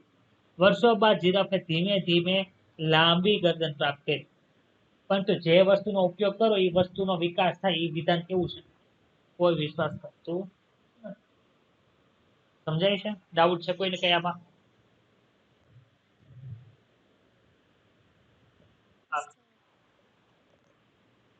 શું ઉદ્વિકાસ એ એક પ્રક્રિયા અથવા તો એક પ્રક્રિયાનો પરિણામ? ઉદ્વિકાસ છે પ્રક્રિયા છે કે પ્રક્રિયાનું પરિણામ છે? જો અત્યારે જે વસ્તુ તમને બતાવીશ એ શું છે તો કે સર એ ઉદ્વિકાસ છે ને એ પ્રક્રિયાનું પરિણામ છે. પણ તો અત્યારે ક્યાંય કોરોના હાલતો હશે, એની અંદર કંઈક ફેરફાર થતા હશે, તો એમાં જે ઉદ્વિકાસ થાય છે શું છે? અત્યારે પ્રોસેસ. ખબર પડી? અમુક માટે ઉદ્વિકાસ પ્રક્રિયાનું પરિણામ છે, અમુક માટે અત્યારે જે પ્રક્રિયા શરૂ છે. તો આપણે જે દુનિયા જોઈએ છીએ તેમાં સજીવ હોય કે નિર્જીવ, પરંતુ તે માત્ર ઉદ્વિકાસની સફળ ગાથા છે. જ્યારે આપણે આ વિશ્વની ગાથા કહેતા હોય કે આવું આવું થઈ ગયું છે, ત્યારે આપણે ઉદ્વિકાસને એક પ્રક્રિયાના પરિણામ તરીકે, એટલે કે આખી ગાથા છે એ શું દર્શાવે તો કે સર આખી પ્રોસેસ. બીજા સંદર્ભમાં જ્યારે પૃથ્વી પરના સજીવોના જીવનની ગાથા વર્ણવીએ છીએ ત્યારે આપણે ઉદ્વિકાસને પ્રાકૃતિક પસંદગી કહેવાતી પ્રક્રિયાના પરિણામ થાય. અત્યારે માણસ જીવે છે એવું છે કે ઉદ્વિકાસ થઈ ગયો તેનું પરિણામ અત્યારે છે. ત્યારે કેવી રીતે બન્યો એ દર્શાવીએ તો એ આખી પ્રક્રિયા. સમજાણું? આપણે હજુ પણ પૂરી રીતે ઉદ્વિકાસના સંદર્ભમાં પ્રાકૃતિક પસંદગીની ક્રિયાઓ અને અંતિમ અજાણ પ્રક્રિયાઓના પરિણામો વિશે સ્પષ્ટ જાણ નથી. કે અત્યારે કેટલી પ્રોસેસ ચાલે છે એ જ આપણને ન ખબર હોય, ત્યારે પરિણામ આપણને ખબર પડે ભાઈ. એટલું ખબર પડી બધાને. એ પણ શક્ય છે કે થોમસ માલ્સન નામના વૈજ્ઞાનિક છે, એમણે વસ્તી ઉપર કાર્ય કર્યું હતું, એ ડાર્વિનને બહુ ગમી, એની ઉપરથી પ્રેરણા મેળવી અને પછી ડાર્વિન આવા પ્રયોગો શરૂ કર્યા. પ્રાકૃતિક પસંદગી અમુક અવલોકનો ઉપર આધારિત છે જે વાસ્તવિક હોય, જેવા કે કુદરતી સ્ત્રોતો મર્યાદિત છે, આપણને બધાને ખબર છે. ત્યારે ઋતુકીય ફેરફારોને બાદ કરીએ તો વસ્તીનું કદ કેવું હોય? થાય. માનો કે 3 જણા રહે છે તો અહીંયા ખોરાક આવે છે, એ બધા ખાઈ રાખે. વસ્તીના સભ્યો બહારથી જોતા સમાન લાગે છે, છતાં પણ એના લક્ષણોની અંદર ભિન્નતા હોય છે. આપણને ખબર છે બે વ્યક્તિ છે એ પણ સમાન નથી, કેમ કે બેના જનીન છે એ સેમ ટુ સેમ તો સમાન નથી, આપણે સરખી કહી શકીએ. પછી ડીએનએ ની અંદર કંઈક ફેરફાર થયા હોય તે ક્યાં હોય છે? વારસાગત હોય છે. તો કે મોટા ભાગની જે વિવિધતા થાય છે કેવી હોય છે? વારસાગત હોય છે. જો આ જ વાસ્તવિકતા હોય અને જો દરેક સજીવો મહત્તમ દરે પ્રજનન કરે, એટલે કે એને કોઈ લિમિટ ન મૂકી, તો સૈદ્ધાંતિક રીતે વસ્તી છે વિસ્ફોટની જેમ વધશે, જેવું બેક્ટેરિયાની અંદર થાય છે. આપણે જોયું હતું ને જે આકારનો કર્વ, ચેપ્ટર નંબર 13. પરંતુ વાસ્તવિક એ છે કે વસ્તીનું કદ કોઈ દી અમર્યાદિત હોતું નથી. કેવું હોય છે? મર્યાદિત હોય છે. તેનો અર્થ એ છે કે સ્ત્રોતો માટે શું થાય? મેડિકલ સ્ટેટ છે એ અનંત છે ભાઈ, મેડિકલ સ્ટેટ અનંત છે. શિક્ષક છે ને તેની માટે તમે સ્પર્ધા કરો છો કે નથી કરતા? 18 લાખ ક્વેશ્ચન, કોણ આગળ આવે? જે યોગ્ય તૈયારી કરે. એવી જ રીતે આમાં સ્ત્રોતો માટે સ્પર્ધા, ખાહે કોણ? જે યોગ્ય છે એ. તો જે ખાશે એને પોષણ મળશે, જે પોષણ મળશે એ પ્રજનન કરશે, એને પ્રજનન કરશે એ પોતાનો વંશ વેલો આગળ વધારશે. એને શું કહેવાય? નેચરલ સિલેક્શન અથવા તો પ્રાકૃતિક પસંદગી કહેવાય. પડી? તો સ્પર્ધા થાય છે એને લીધે અમુકના ભોગે અમુક સજીવો છે ટકે છે અને વિકાસ પામે છે, જ્યારે કેટલાક છે એ ઉન્નતિ કરી શકે નહીં. તો ડાર્વિનની નવીનતા અને તેજસ્વી સૂક્ષ્મ દ્રષ્ટિ આ હતી, તેમણે એવું કીધું કે ભિન્નતાઓ કે જે વારસાગત છે અને તે કોઈ એક સ્ત્રોતમાંનો ઉપયોગ વધુ સારી રીતે કોક જાતિ માટે બનાવે છે. અહીંયા લેક્ટોસ પડ્યું હતું, અમુક છે એનો ઉપયોગ કરી જ નહોતા શકતા, લેક્ટોસ તો આમને પડ્યું હતું. અમુક એવી જાતિ હતી જે એના ફેરફાર કર્યો, એ ફેરફાર એના વારસામાં ઉતર્યો, આથી એની જે આખી પેઢી છે એ લેક્ટોસનો ઉપયોગ બનાવી. તો આ સ્ત્રોતનો વધુ ઉપયોગ કરી શકે છે. ખબર પડી? તો આ વસવાટને સારી રીતે અનુકૂલિત થયેલી જાતિ છે એવું કહેવાય. જે લેક્ટોઝનો ઉપયોગ કરી શકે છે શું કહેવાય? સારી રીતે અનુકૂલિત થયેલી જાતિ ઓળખવામાં આવે.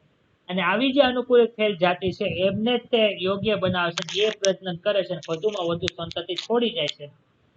આથી નિશ્ચિત સમયગાળા માટે અનેક પેઢીઓ પૈકીની બાકી વધેલ પેઢીઓ છે એ વધુ પ્રજોક્તિ પેદા કરશે, કે નવા નવા સંતતિ કરશે અને વસ્તીની લાક્ષણિકતામાં ફેરફાર કરશે અને નવું સ્વરૂપ આવશે.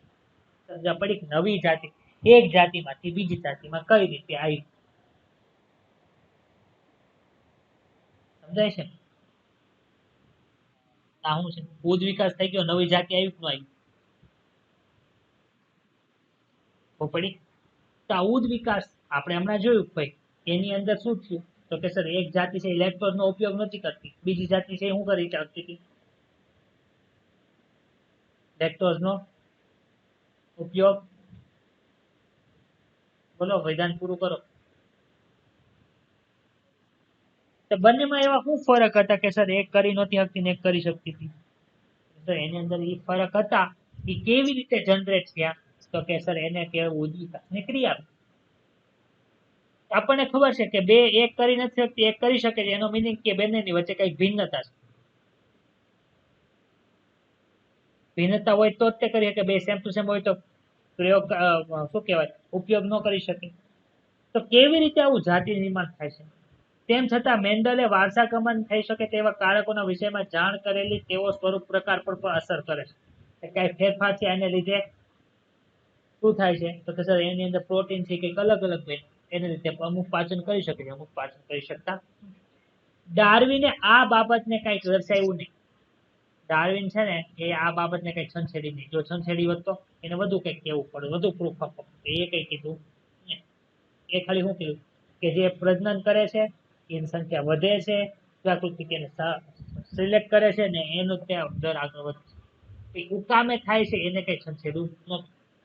20મી સદીના પ્રથમ દશકાની અંદર યુગો ધ વ્રીસ નામના વૈજ્ઞાનિકે ઇવનિંગ પ્રાઇમરોઝ નામના વનસ્પતિ ઉપર કાર્ય કર્યું તો યાદ રાખજો.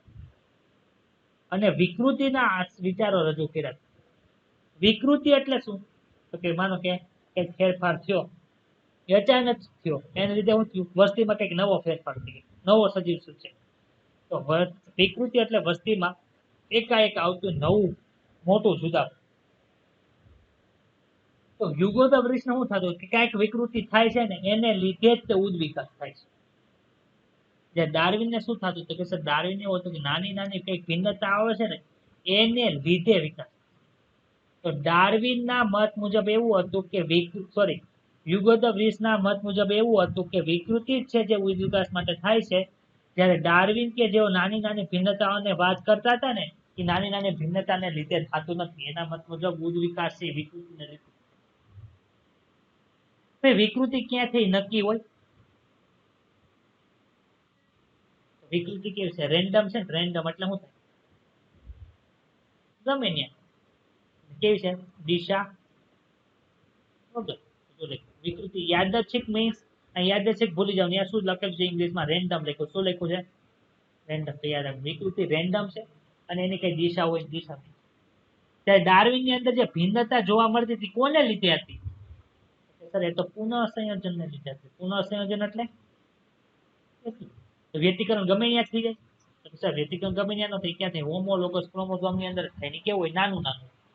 તો ડાર્વિન ની જે ભિન્નતા છે એ કેવી છે?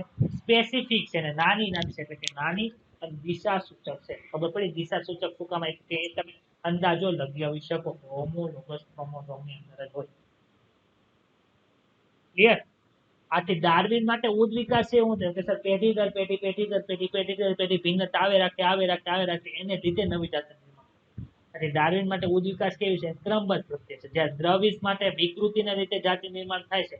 આથી મોટી વિકૃતિ એને સેલ્ટેશન કહેવાય. એ જ તે ઉદ વિકાસનું કારણ છે. ત્યાં બે વસ્તુ કહી. યુગોધ વ્રીસ માટે વિકૃતિ અરે ઉદ વિકાસનું કારણ વિકૃતિ છે, ઓલા માટે ભિન્નતા છે.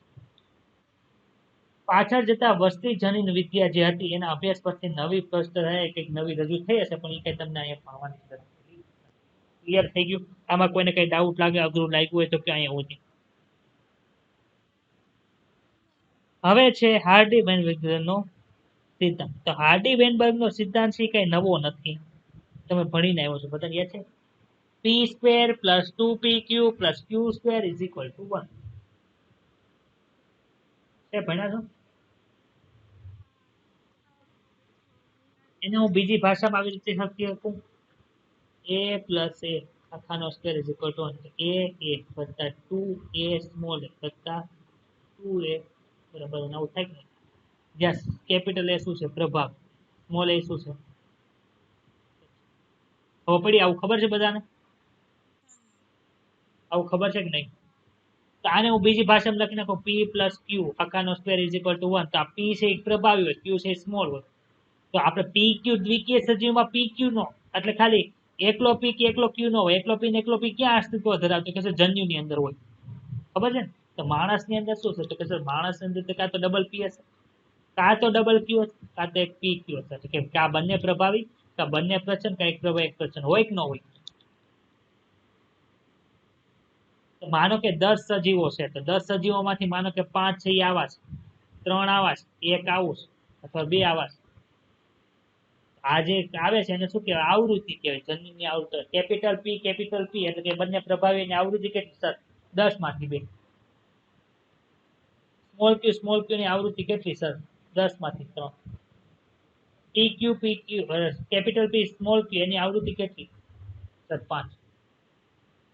સમજણ પડી? તો આવૃત્તિ શું છે? અહીંયા આપણે આ બધું સમીકરણ લખીએ એનો મીનિંગ શું થાય છે સમજણ પડે છે બધાને?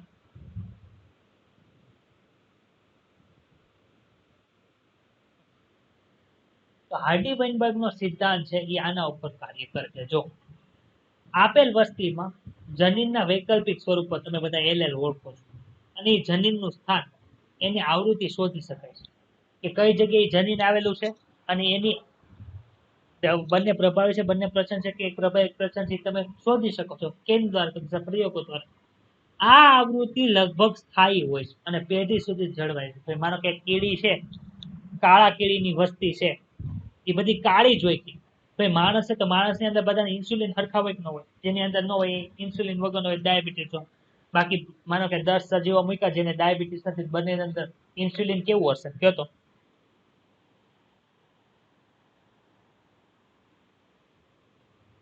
સરખું રે કે ન રે? તો ક્યાં 10 માણસોની વસ્તી છે એમાં કોઈ ડાયાબિટીસ નથી, તેની સંતતિ બનશે, એમાં કોઈ ડાયાબિટીસ આવશે? આ પેઢી સુધી કેવું રહે? સ્થિર રહે. શું કામ? સર બધાને કેપિટલ P હોય ને બધાની અંદર ઇન્સ્યુલિન બનતું જ હોય, તો કોઈ ડાયાબિટીસ થવાની શક્યતા નથી. હવે શું થાય? માનો કે એક સજીવ છે એ 12 થી અંદર આવી ગયું, એના લગ્ન કોકને એવા વ્યક્તિ સાથે જેને ડાયાબિટીસ છે, તો હવે વસ્તીની જે આવૃત્તિ હતી બદલે કે ન બદલે?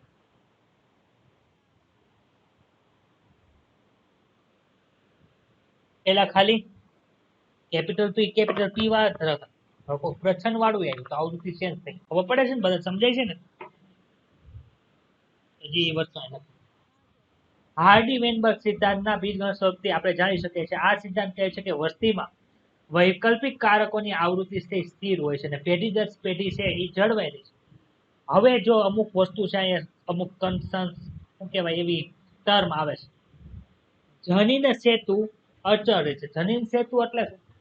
તો કે આખા વસ્તીની અંદર જેટલા જનીન છે અને જેટલા વૈકલ્પિક કારકો છે સરવાળો કરી નાખો એ કેવો રહે? અચળ. આને શું કહેવાય? જનીનિક સમતુલન. જ્યારે કે જનીનિક સમતુલન હોય ત્યારે કઈ ફેરફાર એના વસ્તીની અંદર આવે નહીં. વૈકલ્પિક કારકોની આવૃત્તિ સરવાળાને 1 કહેવાય. આ વસ્તુ મેં તમને જે સમજાવ્યું છે એ જ વસ્તુ લખી. 2pq છે આ, બરોબર? રીડ કરી નાખશો. બીજું કઈ છે નહીં. જ્યારે માપવામાં આવતી આવૃત્તિ આપણે જે માપીએ છીએ વર્ષો સુધી સેમ રહેશે. હવે એમાં જો કંઈક ફેરફાર થયો કે આપણે જે અનુમાન લઈ ગયું કે આ આવૃત્તિ આ હશે, એના કરતા કંઈક અલગ હોય, તો આ જુદાપણું ઉદ વિકાસીય ફેરફારની દિશા દર્શાવે છે કે ભાઈ કંઈક ફેરફાર થયો છે. જનીનિક સમતુલામાં અથવા તો હાર્ડી-વેઇનબર્ગ સમતુલાની અંદર ખલેલ પહોંચે એટલે કે જે સિદ્ધાંત જે આવૃત્તિ આવતી હતી એની અંદર કંઈક ફેરફાર થઈ ગયો, એટલે કે એક વસ્તીમાં વૈકલ્પિક કારકોની આવૃત્તિમાં ફેરફાર દર્શાવ્યો, એ ઉદ્વિકાસ છે એવું કહે છે. એટલે કે હાર્ડી-વેઇનબર્ગના સિદ્ધાંતમાં ફેરફાર ક્યાં થાય? તો કે જનીનિક આવૃત્તિ ચેન્જ થાય ત્યારે. જનીનિક આવૃત્તિ ચેન્જ ક્યારે થાય? તો કે કંઈક ફેરફાર થાય. તો હાર્ડી-વેઇનબર્ગની સિદ્ધાંતને અસર કરતા 5 પરિબળો ક્યાં ક્યાં છે? આપણે વસ્તી હોય તો વસ્તીમાં અંતર, સ્થળાંતર થયું હોય, અથવા તો કોકનો જન્મ થયો તો વસ્તી વધતી, અથવા કોઈ મૃત્યુ પામ્યો તો કોઈ ભયસથી વસ્તી ઘટી. તો વસ્તીને વધારવા માટે જવાબદાર 2 પરિબળો, ઘટાડવા માટે 2 પરિબળો હતા. એવું ભણ્યા તક નહોતા ભણ્યા? તો કે સર ભણ્યા. એવું કંઈક હાર્ડી-વેઇનબર્ગનું જે સમતુલા છે એને અસર કરતા પરિબળો છે કેટલા છે? તો કે સર 5 છે. ક્યાં ક્યાં પરિબળો છે? તો કે પેલું છે જનીન સ્થળાંતર. અથવા તો એને જનીન પ્રવાહ કહેવાય. પેલું. બીજું છે જનીનિક વિચલન, ત્રીજું છે વિકૃતિ, ચોથું છે પુનઃ સંયોજન અને પાંચમું છે પ્રાકૃતિક સંયોજન. આ બધું તો અલગ અલગ એનો મિનિંગ શું? તો કે જ્યારે વસ્તીના કોઈ પણ ભાગનું અન્ય ભાગની વસ્તીની અંદર સ્થળાંતરણ થઈ જાય ત્યારે મૂળભૂત અને નવી વસ્તીના જનીન આવૃત્તિની અંદર ફેરફાર થાય છે, જનીન પ્રવાહ. માનો કે કાળી કીડીની વસ્તી છે, એની આવૃત્તિ તમે નક્કી કરેલી છે, એમાં એક લાલ કીડી જઈને વહી ગઈ, વસ્તીના શું થયું? જનીન આવૃત્તિ ફેરફાર થઈ ગઈ. એને શું કહેવાય? કોને લીધે? તો સર જનીન સ્થળાંતર, જનીન પ્રવાહ આવ્યો. સમજાય છે? ઘણી વખત નવા જનીનો અથવા તો વૈકલ્પિક કારકો નવી વસ્તીની અંદર ઉમેરાય છે અને જૂની વસ્તીમાંથી તે દૂર થઈ જાય છે. જો જનીનનું સ્થળાંતરણ જે થાય છે કે આવી કીડી આવે રાખે છે, આવે રાખે તો વારંવાર આવે તેને શું કહેવાય? જનીન પ્રવાહ તરીકે ઓળખવામાં. અહીંયા વારંવાર આવે છે ઈ ફેરફાર જો કોઈ પણ પ્રકારે ચોક્કસ તક દ્વારા પ્રાપ્ત થતા હોય, એને એવી તક મળી, એને લીધે એ પોતાનું આવૃત્તિ ફેરફાર કરી નાખે, એવી તક મળતી હોય તેને શું કે જનીનિક વિચલન તરીકે. સમજ પડી? જનીન સ્થળાંતર, જનીન પ્રવાહ, જનીન વિચલન. ક્લિયર?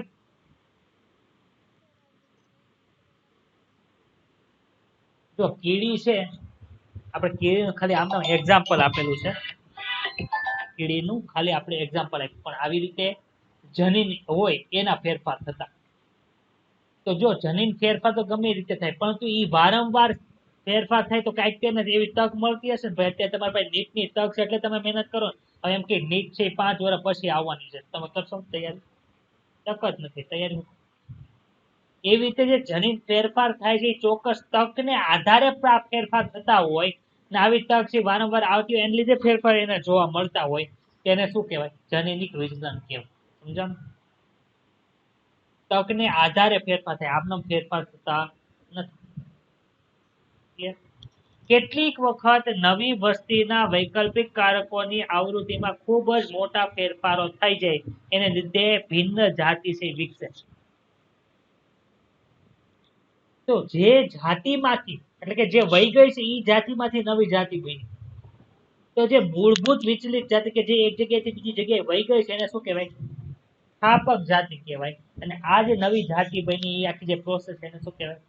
સ્થાપક અસર તરીકે ઓળખવામાં આવે છે. નીટ 2021 નો પ્રશ્ન પૂછો આ પેરેગ્રાફમાં. ખબર પડી બધાને? સમજાય છે?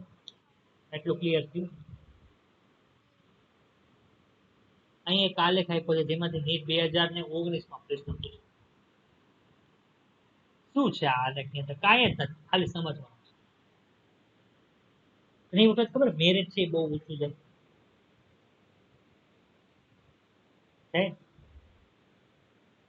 એની અંદર થાય છે કે સર અત્યારે જેટલા માર્ક આવતા હતા એની કરતા જેને માર્ક વધુ આવ્યા છે ને એનું જ તે સિલેક્શન થશે, બીજા કોઈનું સિલેક્શન થશે? ખબર પડી? અત્યારે જે સજીવો છે ને એમાં કોની પ્રમાણ વધારે છે કે જેની પાસે એટલા લક્ષણો છે. હવે કેવું થયું કે સર કઈક ફેરફાર આવી ગયો, એને લીધે શું જોવા મળ્યું? તો કે સર જેનું આ લક્ષણો એની કરતા એડિશનલ લક્ષણો જોવા મળે, એટલે કે વધુ માર્ક જોવા મળે એનું સિલેક્શન થાય. એની કરતા ઓછા માર્ક હશે અથવા તો એટલા માર્ક હશે એનું સિલેક્શન થશે નહીં. તો હું થયું? સિલેક્શન કોની ઉપર આધારિત? તો કે સર વધુ માર્ક ઉપર. એક જ દિશામાં સરકતું શીખશે. સમજાણું? સિલેક્શન કોનું થાય છે એ દર્શાવશે આ લેખ. અહીં એક એક્ઝામ્પલ આપ્યું છે કે સ્વરૂપરક્ષી પ્રકારના સજીવોની વ્યક્તિગત સંખ્યા કે જેનો મધ્યમ કદના આકાર હતો એવા સજીવો જીવતા, પરંતુ એમાં કંઈક એવી આફત આવી ગઈ એને લીધે શું થયું? તો કે સર જેનું કદ છે પહેલાના કદ કરતા વધુ હોય એવા સજીવો જીવી શકે છે. સ્પેસિફિક દિશા આવી ગઈ કે આ કરતા વધુ હોવું જોઈએ તો જ જીવશે. એને શું કહેવાય? દિશા સૂચક આલેખ કહેવાય. સમજાણું?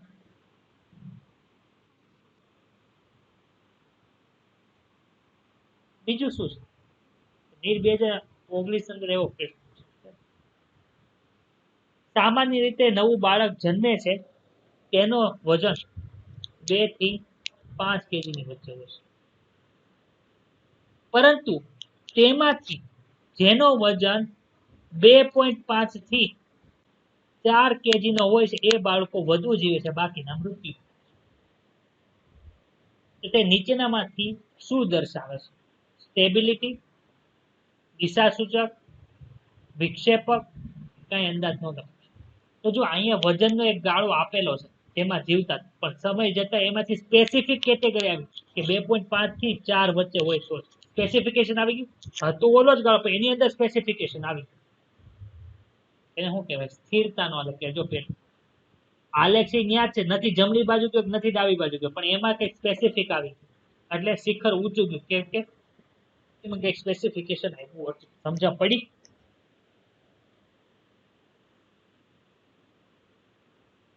ઘણી વખત શું કે જે સજીવોનું સિલેક્શન છે એની પાસે જે લક્ષણો છે ને એની કરતા કઈ વધારે લક્ષણો હોય એનું સિલેક્શન થાય, અથવા તો એની કરતા ઓછા લક્ષણો છે એનું સિલેક્શન થાય, પણ જેની પાસે જે લક્ષણો છે એટલા ને એટલા લક્ષણો છે એનું સિલેક્શન થતું નથી. જો બે શિખરો જે હતા એનું સિલેક્શન નહોતું, એની કરતા વધુ હતા એનું, એની કરતા ઓછા હતા એનું સિલેક્શન, જેટલા હતા એનું સિલેક્શન થયું. એને શું કહેવાય? વિક્ષેપક આલેખ તરીકે. ક્લિયર થયું? આ શું દર્શાવે છે? તો નેચરલ સિલેક્શન છે આ 3 સ્ટેબિલિટી ઉપર આધાર રાખે. જે પ્રાકૃતિક પસંદગી કરે છે ને એ આ 3 ઉપર આધાર રાખે. કોની ઉપર? તો કે ઘણી વખત એવું હોય કે જે લક્ષણો છે એમાં સ્પેસિફાઈડ લક્ષણ આવી ગયા હોય, તો જે લક્ષણો એની પાસે હતા એની કરતા વધુ લક્ષણો આવી ગયા હોય, અમુક જે લક્ષણો છે એની કરતા વધારે હોવો જોઈએ અથવા તો એની કરતા ઓછા હોવા જોઈએ, તો આ આલેખમાં કોઈને કાંઈ પણ ડાઉટ નથી. ક્લિયર થયું બધાને એટલી વસ્તુ? તો જે વસ્તુ આપણે ભણ્યા ને એ વસ્તુ અહીંયા લખી. સૂક્ષ્મ જીવોના પ્રયોગો દર્શાવે છે પૂર્વ અસ્તિત્વ ધરાવતી લાભકારી વિકૃતિઓ જ્યારે પસંદગી પામે છે ત્યારે તેના પરિણામ સ્વરૂપે નવા સ્વરૂપ પ્રકારો આવે છે. કેટલીક પેઢીઓ પછી તે નવી જાતિ બની જાય છે. પ્રાકૃતિક પસંદગી એ પ્રક્રિયા છે જેમાં વારસાગમન થતી શકે તેવી ભિન્નતાઓ જીવનને ટકાવી શકે છે અને વધુ પ્રજનનક્ષમ બતાવે છે અને મોટી સંખ્યામાં સંતતિ પેદા કરે છે. તર્ક આધારિત વિશ્લેષણ આપણને વિશ્વાસ અપાવે છે કે વિકૃતિને કારણે અથવા તો જનીન પ્રવાહને કારણે, એટલે કોઈ બહાર થયાને લીધે નવો જનીન પ્રવાહ આવ્યો, અથવા તો જે જનીનિક વિચલન થયું, આવું વારંવાર થાય છે, અથવા તો જનીન કોષ દરમિયાન પુનઃ સંયોજન થાય છે, એને લીધે ભિન્નતા સર્જાય છે અને એ ભવિષ્યની પેઢીની અંદર જનીનોની અથવા તો વૈકલ્પિક કારકોની આવૃત્તિની અંદર ફેરફાર કરે છે. ખબર પડી? આને લીધે શું થાય? અંદરનું બધું ફેરફાર થાય. આમ પ્રાકૃતિક પસંદગી દ્વારા જોડીઓ છે પ્રાજનિક સફળતા વધારે. જે ખાહે, જે પોષણ કરશે એ જ પ્રજનન કરશે, એનું પ્રાકૃતિક પસંદગી થાય. આથી પ્રાકૃતિક પસંદગી દ્વારા કોની સફળતા થઈ? તો પ્રજનન અને નવી વસ્તી તરીકે બનશે. પ્રાકૃતિક પસંદગી છે સ્થિરતામાં કે જેમાં ઘણા વ્યક્તિગત સજીવોનું સરેરાશ લક્ષણ અથવા મૂલ્યો પ્રાપ્ત કરે. દિશાકીય ફેરફાર કે ઘણા વ્યક્તિગત સજીવો કે સરેરાશ કરતા વધારે મૂલ્યો ધરાવે. અને વિક્ષેપો એટલે કે વિતરણ કરવાના બંને છેડાના એની કરતા વધુ અથવા એની કરતા ઓછા લક્ષણો હોય એનું સિલેક્શન થાય, જેનું હોય એનું સિલેક્શન થાય, એની તરફ દોરી જાય છે. ક્લિયર થયું? ડાઉટ છે?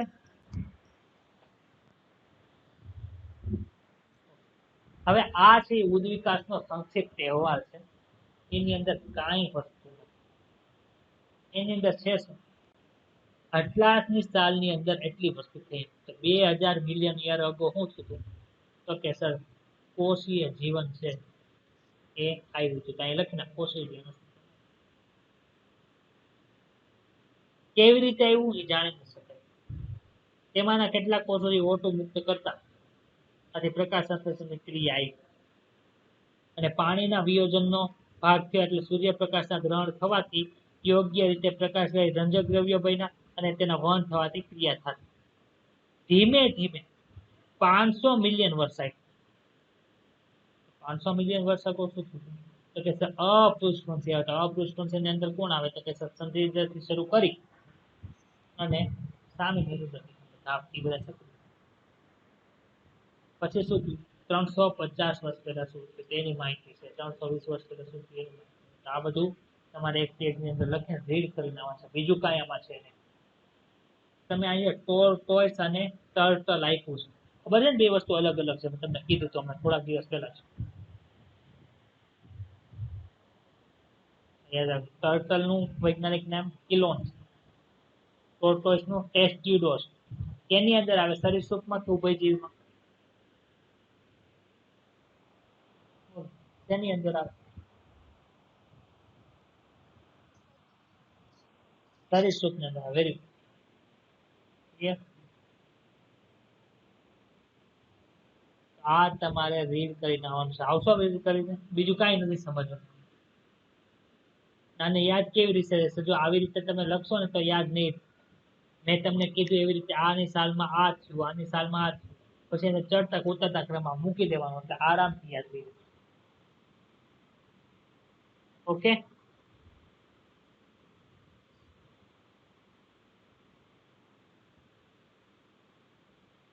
કોઈને પણ કાંઈ પણ નો આ પેરેગ્રાફ એટલા પેરેગ્રાફ અંદર નો સમજાય તો મને ફોટો મોકલી શકે છે. હું ફ્રી થઈને એને ફોન કરીને સમજાવી દઈશ. બરોબર?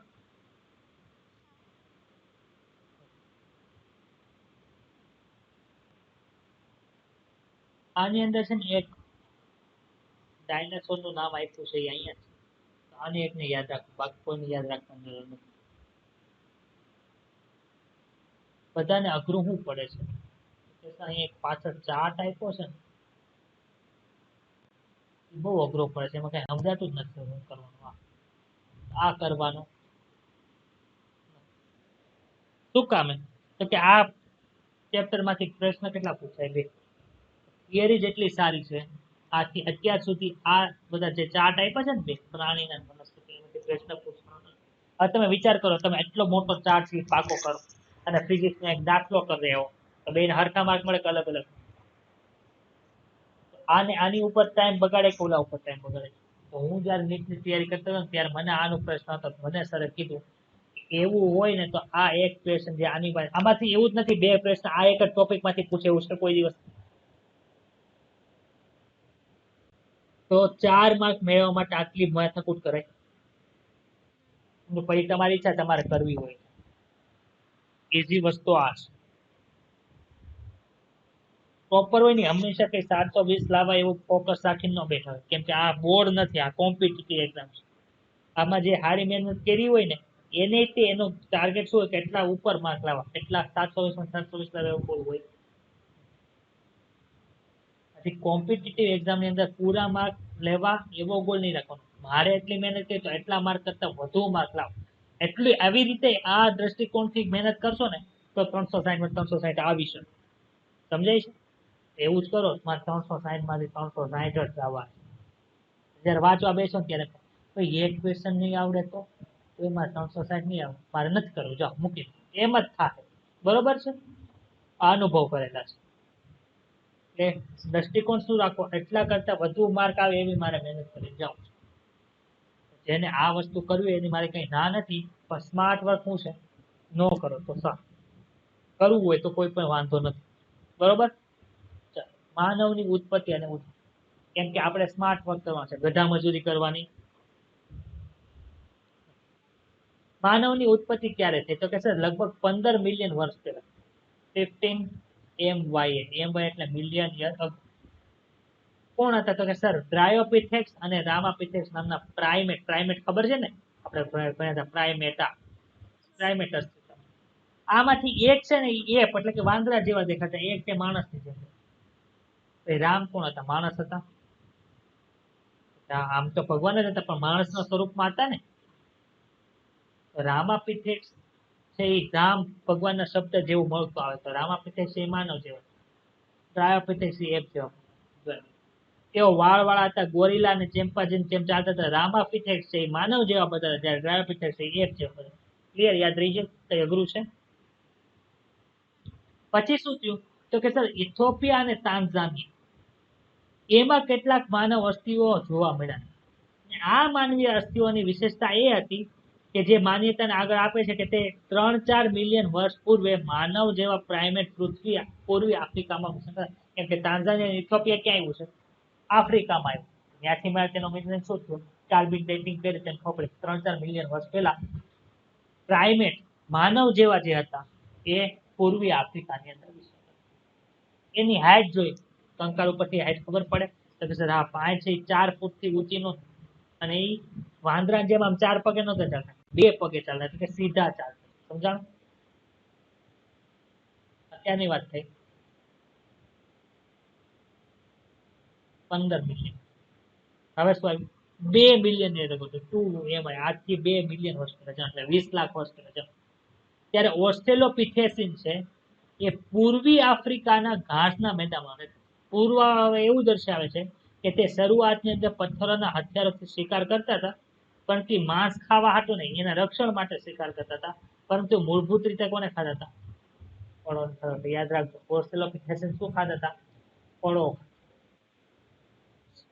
શોધવામાં આવેલ અસ્થિઓમાંથી કેટલીક અસ્થિઓ છે અલગ અલગ હતી. આ જીવને પ્રથમ માનવ જેવા તરીકે કહેવાતા માનવીય હોય તેવો હોમો હિબિલિસ હતા. માનવી જેવા દેખાતા હોય એવો પેલા કોણ? હોમો હિબિલસ. માનવી જેવા દેખાય. આથી મસ્તિષ્ક ક્ષમતા આપી છે 650 થી 800 ક્યુબિક સેન્ટીમીટર. સીસી એટલે ખબર છે શું થાય? એક પ્રકારનું કદ દર્શાવતી રાશિ છે. સેન્ટીમીટર ક્યુબ કયો છો કે નહીં? તેનું બીજી આવી રીતે છે ક્યુબિક સેન્ટીમીટર.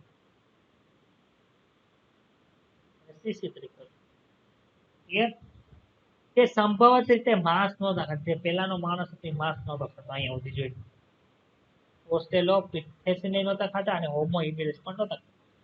1891 ની અંદર જાવામાંથી એક અશ્મિ જોવા મળ્યું. એ ગોઈતું એવું દર્શાવ્યું કે જે હોમો ઇરેક્સ હતા, જે 1.5 મિલિયન વર્ષ પહેલા હતા. ઓલા કેટલા વર્ષ પહેલા હતા?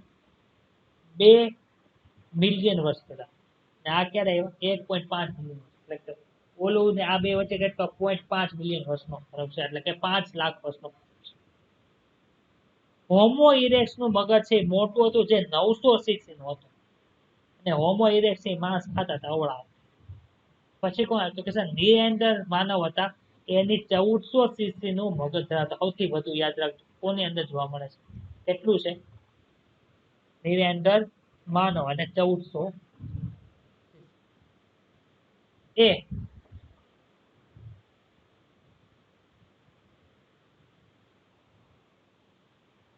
નિરંતર માનવ છે એ 1400 સીસી ના મસ્તિષ્ક કદ સાથે 1,40,000 વર્ષ પૂર્વે, એટલે કે આજથી 40,000 વર્ષ ને 1,40,000 વર્ષ જેટલો ગાળો છે, એના વચ્ચે પૂર્વે 40,000 વર્ષ પૂર્વે પૂર્વી અને મધ્ય એશિયાની નજીક રહેતા. તેઓ તેમના શરીરની રક્ષા માટે ખાળનો ઉપયોગ કરતા હતા અને તેમના જે મૃતકો તેને જમીનમાં પણ ટાંકતા. પછી કોને? હોમો સેપિયન્સ આફ્રિકામાં પ્રગટ થયા, એમાં વિકસિત થયા અને સમગ્ર ખંડોની અંદર સ્થાનાંતરિત થયા. તો કેવો વિકાસ? ડાયવર્સ. અને ભિન્ન જાતોની અંદર વિકસિત થયા. 75,000 થી 10,000 વર્ષ પહેલા. ક્યાંથી 15-20 મિલિયન યર અગોથી માણસને ઉદ્વિકાસન શરૂ કરીએ તે 75,000 થી 10,000 વર્ષ આવી ગયા. એ દરમિયાન આધુનિક હોમો સેપિયન્સ પ્રગટ થયા અને પ્રાગ ઐતિહાસિક ગુફાનો કલા છે, જે કલા જોવા મળે છે એ 18,000 વર્ષ પહેલા બનેલા છે એવું છે.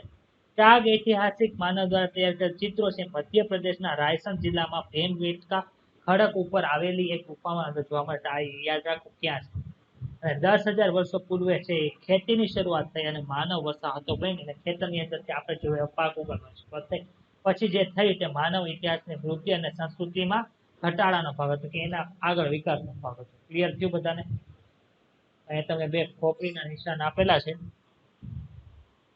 એમાં જો જે નાનું છે બાળક ચિમ્પાન્ઝી છે એનું મોટું છે માણસનું મોટું છે. બતાવી ને બેની ખોપરી, મેન્ડિબલ છે, એ માણસનું મેન્ડિબલ છે, બધું બરોબર છે. જ્યારે પુખ્ત છે એનું મેન્ડિબલ છે થોડુંક મોટું. ક્લિયર થયું? તો ચેપ્ટર અઘરું લાગ્યું પહેલું છે મને કયો? બધાને ક્લિયર? બધાને ક્લિયર થયું? એટલું આવતીકાલે આપણે તો અહીંયા જો આપણે કેટલા યુનિટ પૂરા થયા ખબર છે તમને? રિપ્રોડક્શન યુનિટ એટલે 1 થી 4 ચેપ્ટર પૂરા. પછી જીનેટિક નું યુનિટ એટલે 5, 6, 7 ચેપ્ટર પૂરા. બાયોટેકનોલોજી એટલે કે 11, 12 ચેપ્ટર પૂરા. ઇકોલોજી એટલે 13, 14, 15, 16 પૂરું. હવે ખાલી એક યુનિટ બાકી છે જેમાં માઇક્રોબ્સ નો ઉપયોગ આવે છે. એ માઇક્રોબ્સ હેલ્પફુલ છે નુકસાન કરે છે, એટલે એ આપણે ભણવાનું છે. એટલે 8મું 9મું 10મું કાલે 8મું ચેપ્ટર છે, પરમ દિવસે 9મું ચેપ્ટર છે અને શનિવારે 10મું. Okay, clear? તો આજે ને આજે રીડિંગ કરી નાખજો. આજે પેપર કેટલા લોકોએ આપ્યું છે? બાયોન પેપર કેવું હતું? અઘરું હતું, સહેલું હતું, શું હતું?